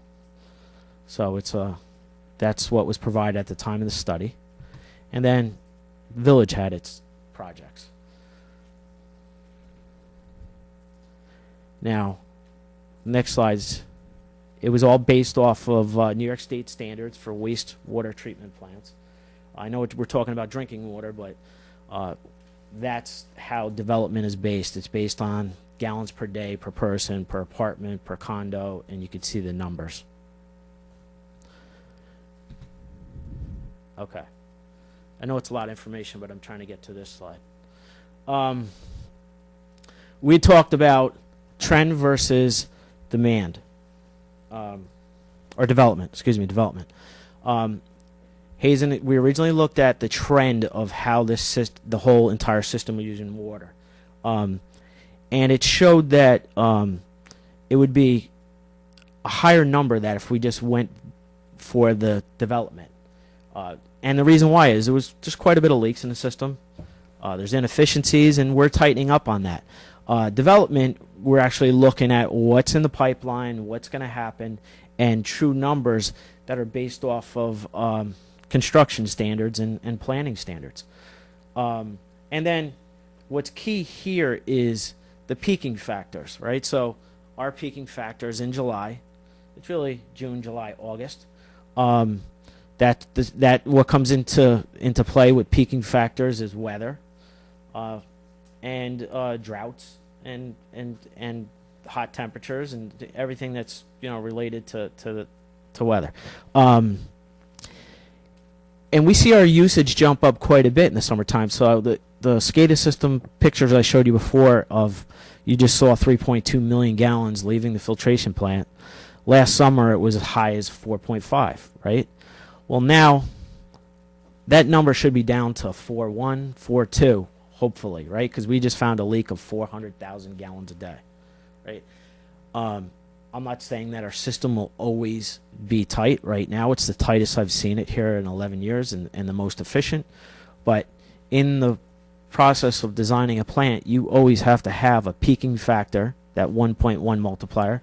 You also have to have a factor in there that if you have a 1 million gallon per day water leak and you can't find it for 2 weeks because it's in the woods and it's, you were searching like crazy, and it happened to us 2 years ago. It took us 14 days to find a leak of water that was going into a catch basin in Briarcliff. It was crazy, but we found it. We filled our tanks, fortunately, but you want to have the backup plan that you could still fill your tanks and provide fire flow protection and water quality until you find the leak. So let's look at the years here. So 5 years out, the peak demand is 4.5, and 25 years out, it's 5.8. Now that's a monthly. That's why I did that as monthly. That's not like the high week. That's just looking at history of averaging out in a month. It might be 7 MGD for 1 week, and there's two ways to look at this. You can design the plant a little larger, or you can have more distribution storage. The disadvantage of having too much distribution storage is anything that works its way through the plant, any organics, has more time to react with chlorine or disinfectant byproducts, which causes cancer. You don't want a distribution system that has stagnant zones, tons of storage, and the water gets kind of stagnant and it reacts with the chemicals. So we're fortunate. The two ends of our system is Club Fit and the prison. So the water's used constantly. It's turned over a lot, and that's not going to change. But we need to have the plant. I think it's more important to size the plant a little larger than to just have larger tanks. Because if you have a 2-week spell, your tanks are eventually going to come down. If you have a 2-week spell with a treatment plant, you ramp the flow up. The advantage of what we're looking at the treatment plant is what we didn't have with the original design back in '83. Our treatment plant that we have now doesn't have the ability to expand. That's why we went with this engineering firm that designs plants that can be expanded 50 years down the road, 100 years down the road. Hey, Andy, could you just Yes. go back to, I just don't understand the correlation. Could you go back one? Okay. So this is totally linear, right? Every 5 years, it's a 0.3 increase. It's a straight line increase, the way you did the average annual, and the projected also approximately 0.3, except for some year in year 15. Like, what's the correlation between that column, the projected annual and projected peak? What's the correlation between those two columns? One is monthly and one is annual. No, that I understand, but is there an actual going across, any correlation except to demonstrate It's that? probably going with the multiplier, the 1.1, right? Yeah, it's going with the month. It's a straight line. Yep, it's straight exactly, this way. and Okay. it's a straight line, and it's. I just want to say again, this is based on development. It's not based on trends. If this was a trend, and we originally looked at those slides, I probably should have put that slide in. Instead of that 5.8, it would have been 7.5. It was that much more. Now, if we design this plant based on just trends of how Austin's been using water for the last 10 years, it would have been thrown off because we just found a leak that was 400,000 gallons a day. So it's so key that we look and conserve as much as possible on the leak detection because I don't want to oversize the plant. Right. But you also can't store water. Right. I mean, that's biology, right? Yep. Can't store water. All right, so the future plant. So I just put this PowerPoint together and gives you a little idea. I took it from an old plant I used to operate 15 years ago, which is kind of what we're going to look towards. There's two sources here.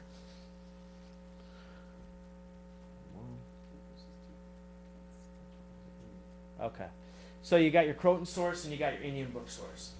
Water comes in negatively charged, and it goes into these rapid mix tanks. We have pH correction, and we have a flock agent. So water comes in negatively charged. We had a positive chemical,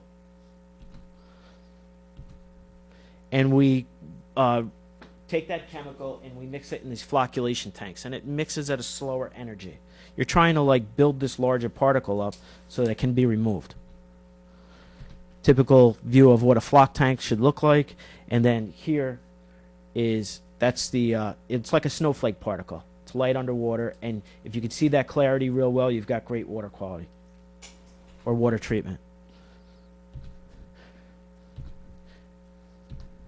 All right, this is where the huge changes. I have to say that word. Okay, so. Okay. Okay, so. See, I told you to say it. You said it twice. Okay. Dissolved air flotation. Okay, this is technology that's from the UK that was used for sewer technology. The first treatment plant in the United States is the town of Newcastle Millwood Water Treatment Plant that used this technology. We're going to talk about it real quick. We have a conventional treatment plant. Our water comes in, the sludge settles to the bottom, and the sludge is swept off. These sweepers that are up here are on the bottom. So the clean water will come off the top of our treatment plant at Indian Brook and would go to the filters. It takes a long time for a particle to settle. So a conventional treatment plant, the size of the tanks of a conventional treatment plant like we have are 4 times the size of a dissolved air flotation plant. This is mechanically taking the particles, adding these micron bubbles, fine bubbles, it looks like milky air to that tank, and it floats the sludge to the top, and then these flights will move the sludge off into sludge holding tanks, and the clean water gets drawn off the bottom. So it's a reverse conventional plant. So the construction costs are a lot less, and the end result is much better as far as water quality, because through a treatment plant you're trying to go through barrier methods. You flocculate the water, you settle the water, but we're looking to float the water, dissolved air flotation. Then you go to filtration, then you go to disinfection. So in order to remove the viruses, Cryptosporidium, Giardia, all these viruses, you want to try and remove it through what's known as log removal, and that's like a 3-log removal is 99.99%. That's the chance of any virus or any bug to make it through our system with the type of technology we're looking at. So that's what a dissolved air flotation tank looks like. and you can see the sludge that accumulates on the top. Now, the sludge that we accumulate is much thinner sludge, right? So we have about 7 truckloads of sludge removed from our plant a week, about 1 a day. This should be about 4 to 5 truckloads because it's going to be a much drier sludge, and we're not going to be paying for water to be removed. What do you do with that stuff? It goes to a treatment facility in New Jersey, and I think do they burn it, Paul? The sludge? That must be what I pass on the way to the airport. It goes to New Jersey. Thank God for New Jersey. That's right. Garden State. That's right. So there's our scrapers that are on top. The new plants don't even use scrapers. An operator had the bright idea of, you know what, just increase the flow of the water through the plant, and it just slowly moved the sludge on its own. So they just put 1 scraper on the end. This was a kind of a maintenance nightmare, so it's good that that's changed in 17 years. This is a 17-year-old plant. Typical compressor that provides the process air. And then we go to the next project. So basically the sludge that's being pushed off, it goes to the sludge thickening. We talked about that. If we can reuse the tankage at the filtration plant now, if possible, I'd like to use a lot of that tankage for sludge thickening in the future so that, you know, we are as efficient as possible. We don't pay to remove water. Next process is primary disinfectant. It's going to be a toss-up between ozone, which is O3 broken into O2, and it's reactive, and you actually it runs through these reactor transformers, and it's great for taste and odor issues, which you can have with our source. You know, New York City has 3 sources. It's got the Croton system, which has a lot of algae in it, and we're the only ones that really, other than New York City now, they just built a new filtration plant, uses the Croton system. But out of the 1 billion gallons a day, most of it is being fed from the Delaware system and the Catskill system. So it's key that we pick the primary disinfectant correctly. It might be UV, ultraviolet, which is less maintenance. It saves a lot of money, huge money, on energy costs. Okay, so you don't have to have compressed air running all the time with these big reactors. They just built a beautiful UV system down county, or it could be just chlorination, which we have now. And then the final process is our declining rate filters. We have rapid sand filtration right now, and that's like the bottleneck of the plant. That's one of the main reasons why we need to go this way.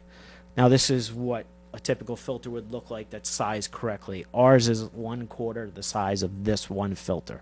The standards have changed. Our filter plant was designed in 1983. It was put online in 86. And in 1990, the standards changed for water quality, where the loading rates changed. Loading rates is how many gallons per minute per square foot that can go through that filter. So they require much bigger filters now, larger filters. And that's why we can only put out what we can put out at the filtration plant. And that's it. That's the fast version.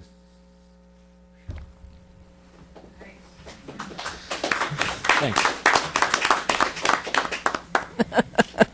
All right. I'm sure people have questions. Andy, I want to thank you for that very comprehensive explanation for us. And I think what it says on here is a comprehensive approach to our potable water system. And you've been doing a lot of work on your working with the New York City DEP for the looking toward the conservation efforts and the leak detection system, which is already, before we even have the agreement with New York City, you're already seeing great success with the leak detection, and then really planning for the future. And thank you for that that very detailed chart of what the water filtration plant system looks like. And before I open it up to questions, I just want to take this opportunity.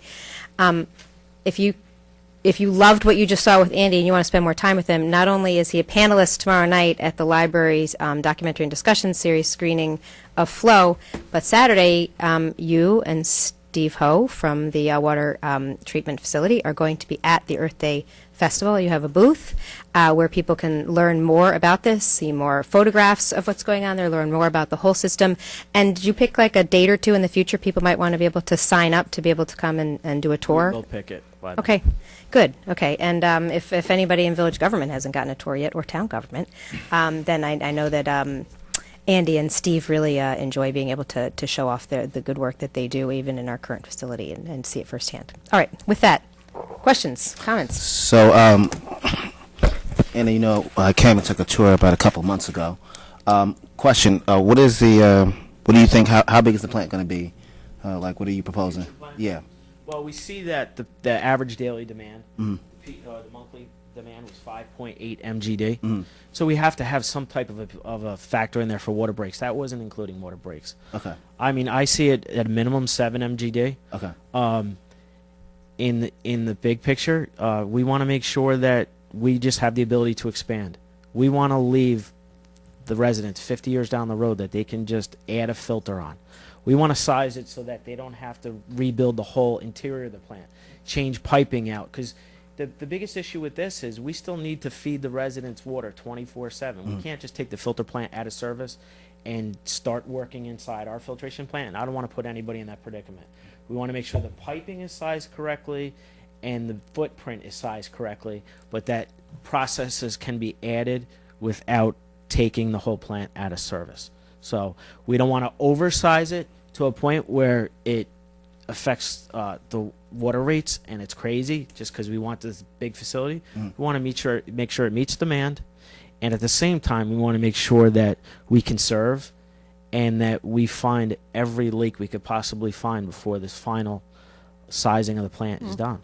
You know, something I should have mentioned is, you know, I've mentioned it in the past, but New York City charges us based on per capita. There's 30,000 roughly residents between the town and the village that live here, and they look at an average daily day in the summertime. A resident of New York City would use 100 gallons per day. Any gallon above that, you pay 4 times the rate.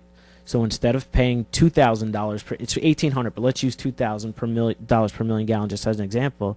Once you go above that 1 gallon, and every additional million gallons is $8,000 per million gallons. So it adds up fast. Well, if you look at our residents, they're pretty conservative on what they use. But if you look at the prison uses over 225 gallons per inmate. So these are serious issues we need to look at because we want to make sure they conserve too. Okay. In that report, it showed in 2010 the prison used 77 million gallons a year. Now they're using over 170 million gallons a year. So there's either major leaks or something going on there. I've already been in talk with the prison officials, and we're looking at that. So all of this needs to be looked at globally. So there were some numbers based on development. How did you get those numbers? Well, we looked at what's in the planning board, what's approved, what's going to happen in the future, and then that one slide that showed like if you have an apartment use 150 gallons per day, we added all the apartments up. So like we double checked like Harbor Square project, I believe it's 50,000 gallons a day. It's 188 units and it's 50,000 gallons a day. You know, we have just that leak that we found gave us a little breathing room. I've been very concerned, as the board knows, for the last couple of years because of what's happening in development. I want to make sure that, you know, we weren't we weren't in total panic mode. Okay. You know, so it was a big relief to find that leak. But it's going to take 5 years before water flows out the door of the filtration plant. Starting in the next 2 weeks, you guys signed an agreement with Hazen and Sawyer to design a new filtration plant. That agreement was for design and build. It's going to take at least a year to design. It's got to be bid. Everything has to be approved. It's going to take 3 years of construction. So I'm looking out 5 years. Are we going to be okay for 5 years? What we just found last week in leakage, we're going to be okay. Should we still be looking at interconnections? Absolutely. But the development was based off of it. And I should give you the report that Hazen Sawyer did. It was like a 30-page report that talked about trend versus development, and you need to really grasp how they got these numbers. Okay. So like if Market Square was developed, if the ODPW site was developed, that's all included in those, like, did they I don't know if it's on that one sheet, but we'll Okay. go over that. All right. We'll make sure everything's there. I mean, we have another year to really focus in on the design and how much we're going to need. That's why it's like I'm glad the board did like that emergency purchase for me for the leak detection. It was $14,000 we spent, And in $14,000 worth of investment, we found a $300,000 a year saving annually, immediately within a couple of weeks. So what are we doing? I already met with the contractor. We're going to buy those devices ourselves. We're going to own them. And instead of doing a study 3 months, I'm going to send the distribution crew out all year. All year. 5 days a week instead of just doing it. And I want to find every single chance that we can of finding leaks. Others with questions, comments? Trustee Quesada, go for it. Thanks. Andy, thank you very much. It's a pretty interesting presentation. Last time I was in a water treatment plant, it was probably about a year and a half ago. So it's always interesting to see how the process goes about. In regards to the design, in some of the presentation that you guys did, that you just did now, there was the SCADA portion of that. And the new treatment plant, is that the same program that you're going to be using, or is it something different that is going to be used? No, it's a pretty interesting question. It's going to be the same type of system. It probably won't be the same PLCs. That system we put in 10 years ago, it gets corroded. I just want to give an example. When we put that plant online back in 1993 in Newcastle, that SCADA system was like $3 million. Our system at the treatment plant was $150,000. Technology in that 15-year period reduced the cost. Everything is all open architecture. Craig, as an IT guy, can order me a PLC that can be put in and programmed by the manufacturer ahead of time. It's so much easier to install, but the health department is going to require redundancy. I mentioned 10 state standards. 10 state standards requires redundancy. That if you have a SCADA system in, okay, our plant wasn't designed with SCADA, so I didn't put back up everything, because it was like I knew eventually we were going to have to move to a different type of a plant or a different type of technology. But the new plant will have backup. It'll be designed so it's not over-designed, and the technology has gotten so much more cost-effective. It needs to be looked at. The distribution system, basically you're going to be moving a computer from the old treatment plant 500 yards down the street into the new one. That doesn't even need to change.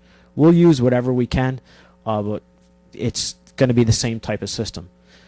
It was amazing. Like when we had a situation in Newcastle where the SCADA system broke down and you needed an IO card, we had to fly a guy from Ohio and put an $18,000 card in to just get a transmitter working. Those cards now are $100 to $200.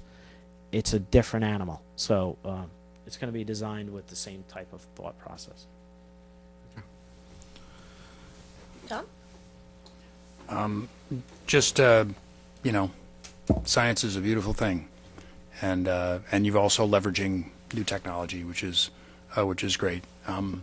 Congratulations on obviously finding the big leak and obviously getting all of us being able to be relieved that we don't have an urgent situation going on. I mean, do you have suspicions obviously you talked about the prison and the significant difference in where the amount of water that they used 10 years ago and what they're using now. I mean, that's it's hard to imagine there's more inmates or more people in there. So I could be wrong, but do you think there are other places, other opportunities to find leaks and stuff like that? I mean, if we look at the mass balance, right, you're looking at a difference of 9%. Right now, industry standards, we're really good. But am I satisfied? No, we have to keep going. What if we can get it down to 5%? On an $11 million budget, 5% is a lot of money. So, is something jumping out? Not right now. And that's why we look at those zones every day. It's key. Those numbers are, and we didn't have that before. Yep. Well, thank you very much. Really appreciate your work. Thanks. I think, yes, I really appreciated the tour. It really makes you really understand how it all works when you see it, and also, finally, I understand everything I learned in science in high school, because it really puts to use, as Trustee Codman said, it's really like the science of it.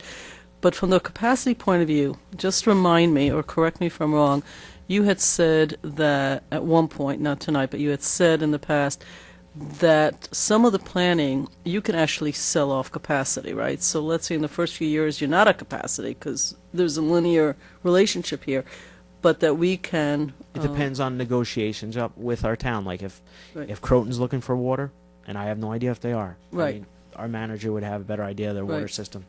That could be an opportunity for us. Used to be an opportunity that we would sell water to Briarcliff quite a bit. Now they've strengthened their systems to a point where we'd like to have their interconnection. But there's going to be a point down the road where New York City has to shut off their system, and I don't know based on what source. I would. Right. But there's going to be an extended period of time. There's going to be an extended period of time that Newcastle is only going to be able to operate off the new Croton Aqueduct. And Newcastle, they're having issues with their backup treatment pump station that feeds that treatment plant. So is there anything concrete? No, but there might be some major opportunity. I don't want to sell that we have opportunity because that was a mistake that happened with the treatment. Newcastle designed their plant for 10 MGD. And in the process, they were negotiating with Ossining, with Briarcliff, with Mount Kisco, and none of the communities bought in because of the water rate structure, and some of them built their own treatment plants, and now they have a treatment plant that's designed for 10 MGD with the capacity to run to 15, and right now they're flowing 2.89 MGD. We're flowing more than them. So, that's why it's key that we have the ability to expand, but we don't expand until we really need to. Because I noticed you said it a few times more than I'm used to hearing about not overbuilding, that you want to find the exact point Yep. for the next at least 50 years. Okay, thanks. And just a quick question. I don't know if you have the answer to this, but if you had to expand, what would be the cost of that? Would it be? I wouldn't know. You wouldn't know? Okay. I mean, we could find out, but I don't know if we can extrapolate out 50 years, you know what I mean? Yeah. So we'll have that idea, though, in the construction design. I mean, I'm going to come back to the board and be like, all right, we design the plan at 7 MGD, or are we going to design it at 8? What's the difference in cost? Paul and I had talked to village engineer about this. When you're doing the construction, there's not much difference in cost. But 10 state standards, back to that. What they require is those DAF tanks, that you always have a spare tank out of service ready to go. And that's what became a problem in Mount Kisco. They designed a plant. What year was that, Tom? The treatment plant? 2001 or 2, they designed a treatment plant, but they didn't design a redundant backup filter system. So the health department looked at it, they started construction, they came out, the health department didn't catch that catch. They had to spend another couple $1 million putting a redundant system in. They always want you to have a backup system if something fails. Right now, we do not have that at our treatment plant. Every single filter is being used, every conventional settling tank is being used. The only thing we have backup are backup chemical feed pumps and backup distribution pumps. We use every square foot of our process as possible. Why? It keeps it fresh, but secondly, it reduces the load and gives us better quality water. Now, we'll still have that with the new design of our new treatment plant, but the health department requires backups. Yep. Thank you. Can I ask a question? Sure. Thank you for indulging that. Thanks. Do you have an estimate of what the voucher system might save in terms of gallons per day? It was off the top of my head. Oh, what was it? I believe. I don't remember because I'm confusing numbers because they required 46 million in savings a year of annual gallons per year, 46 million gallons. And I was going to say 5%, but it's not because it was 5% over the overall consumption. I'll get that for you. It wasn't a huge difference, but it's enough that it all adds up.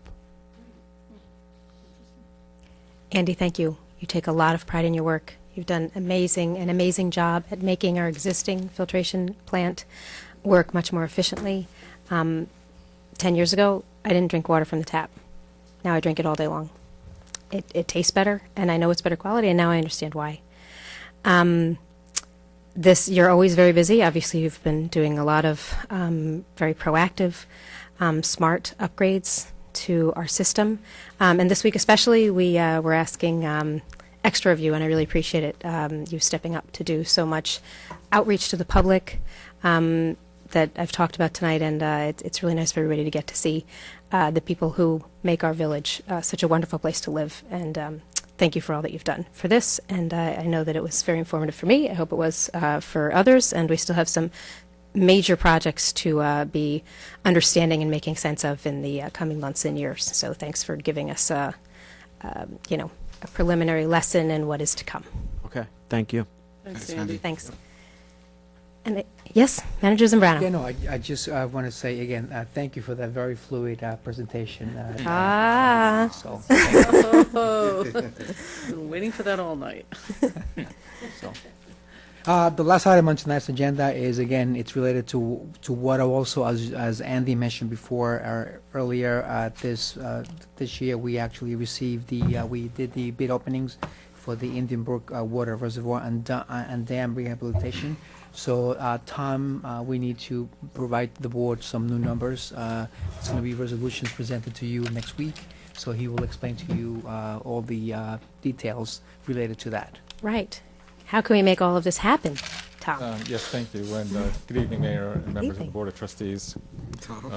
If you don't mind, I'm going to not go with my PowerPoint in order to save time and get us back on schedule. Whatever you think is helpful to you, making sure we understand what we need to know.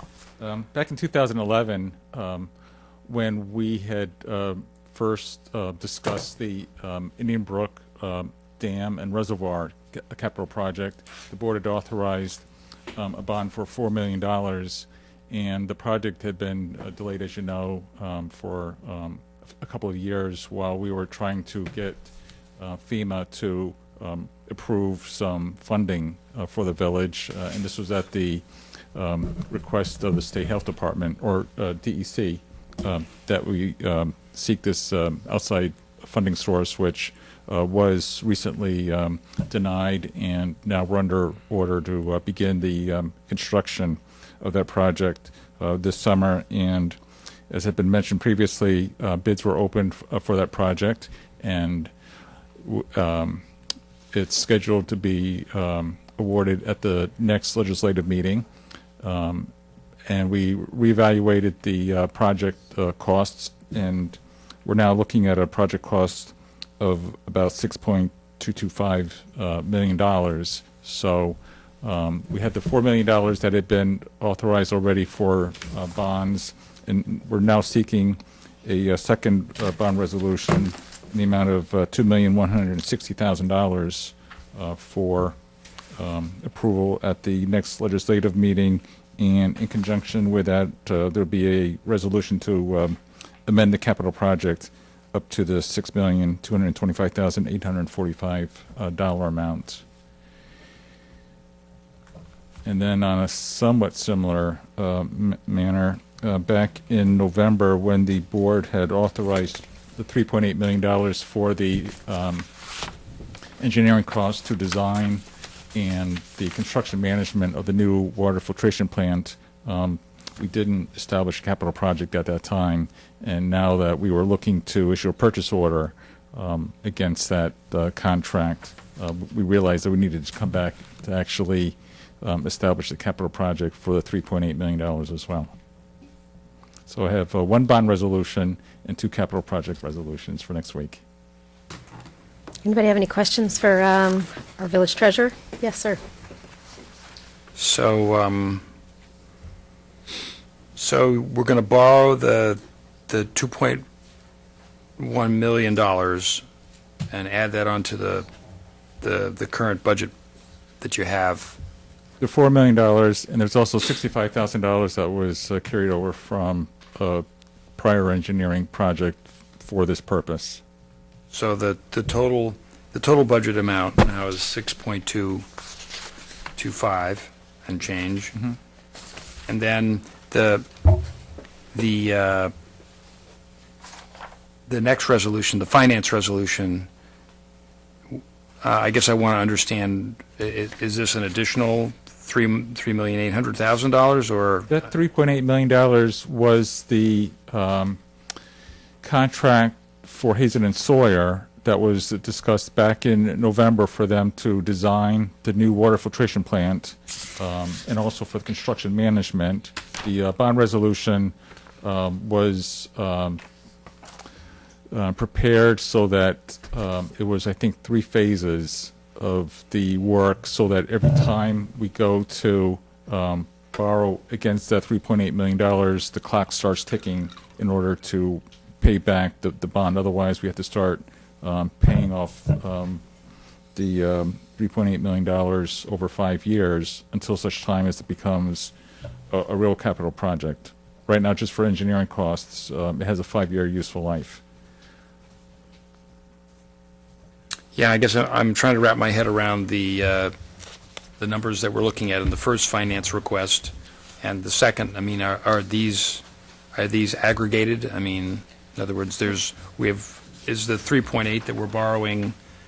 No, this is design for Right. the filtration plant. Okay, This is the dam project. I Totally see. different projects. okay, And this one, we don't have a choice on. The DEC is Right. requiring that we Okay. do this, so we do it Okay. in a swift time frame at this I point. almost wish that we went with the PowerPoint, I'm sorry.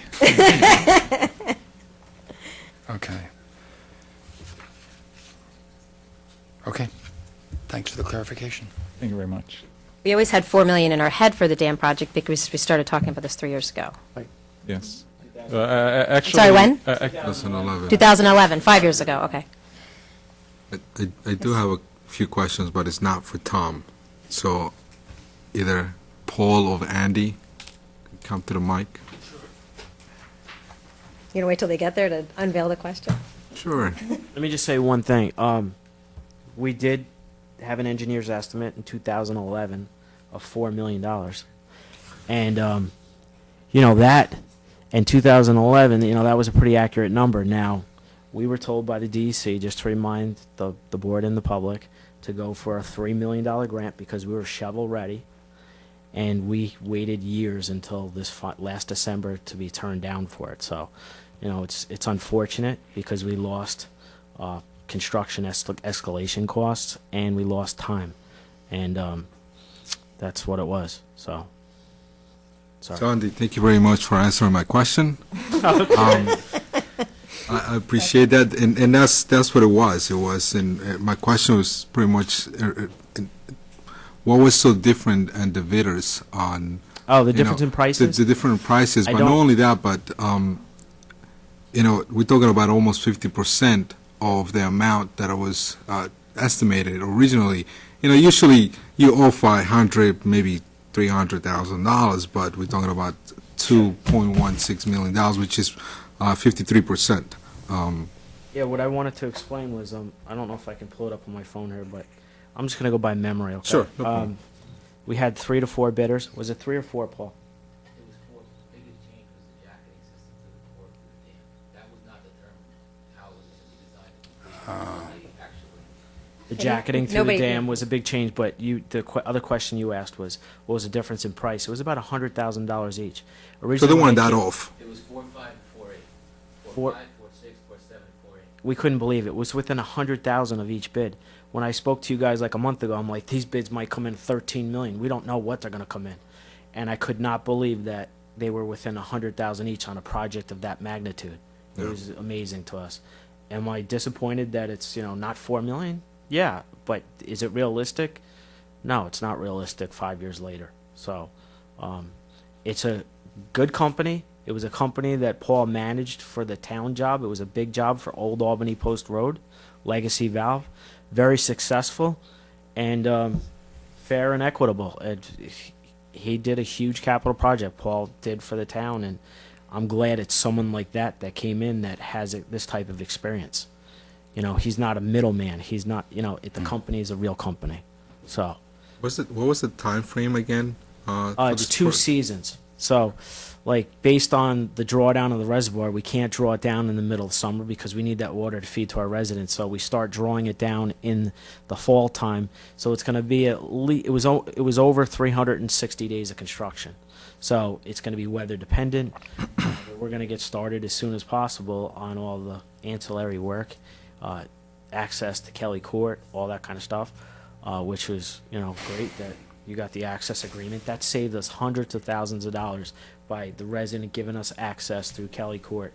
We could move that equipment through that piece of property onto our property and drive to the top of the dam. Other than that, they would have had to set up huge cranes by the filtration plant and lift this heavy equipment across our dam, across our open channels. It's that was a huge construction change for us. So Right. if we approve this, Do you want to start with if you don't approve this? well, if we don't approve, then my question Then will we're be in different. violation with- yes, okay. No, then my question will be different. When are you expecting to start construction? I guess. I can't give you an accurate date, but I can tell you just based on when this is approved and then notices to proceed is given and all the insurances are all accepted, it's usually, and then Attorney Lori Lee would have to make sure the contracts are all good to go. It's usually a minimum of 2 months, right? So, you're not going to see a contractor mobilize until like July. And when they start mobilizing in July, if we started this tomorrow, that's why I said they need to get all their access worked out, and timing works out for us because the goal is to get to a point where we can start drawing down the reservoir in September. We're going to be, it's a tricky project. We're going to be working next to, if you remember the overview of the plant, and you could just visualize where the air structure was, there's an open tankage, those big serpentine tanks. We're going to be working right next to them, digging down 10 feet to make sure we put drainage so that the bottom of the reservoir has total drainage. There's going to be a lot of coordination there, and we're not going to play guessing games. So it's like we got to make sure the weather's perfect and that our demand's perfect, and that we're not, we have lower flows through the plant. And the way we wrote this contract up is Paul or myself have ultimate call of giving field directives to tell the contractor cease and desist, because right now the flows of our plant are up, and you need to not do this part of the project today. So we're going to really think this through. It's So my last question, and I know you said that there will not be any interruption of water for our residents, but if there's any chance that we can start, if anything will happen, I guess, we just want to make sure that we are aware and we send a message to our community saying if, for whatever reason something happened, and Oh, yeah. just for them to be aware of what's going on as well. So, but I trust you, and I trust the work that the people are going to be doing, and I just don't see that will be the case. But we always have to keep an open mind in what could happen. So, but thank you, Andy. I'm in favor of moving forward with this for next week. Good. All right, so are we all good? We can move forward. Lori Lee, you have your information you need to be able to prepare everything. Tom, thank you very much. Andy, thank you very much. And Managers and Brown, do we have anything else? I have nothing else for this evening, Mayor. Then can we have a motion to adjourn into executive session for discussion of personnel with relations to a specific person? So moved. Second. On the board. All right, all in favor? Aye. All right. Well, with that, I look forward to seeing many of you tomorrow night at the library at 6:30, where we'll get to hear from Andy again as one of our panelists. Joining him on the panel will be a student from our science research project who is working on a project that's related to water, and one of our high school science teachers, Artie Carlucci. So it should be a really fun conversation, an interesting film and subject, and it's always a good time to hear from people in the community. And then definitely on Saturday, where there's so many things to do, but I know the big thing of the day is the Earth Day Festival from 11 to 4. Andy will be at a booth there talking more about what we heard tonight. And Paul will be one of the local experts on the Greenway. So it's all water all weekend long, and I look forward to seeing you there. Thank you very much. This meeting is adjourned.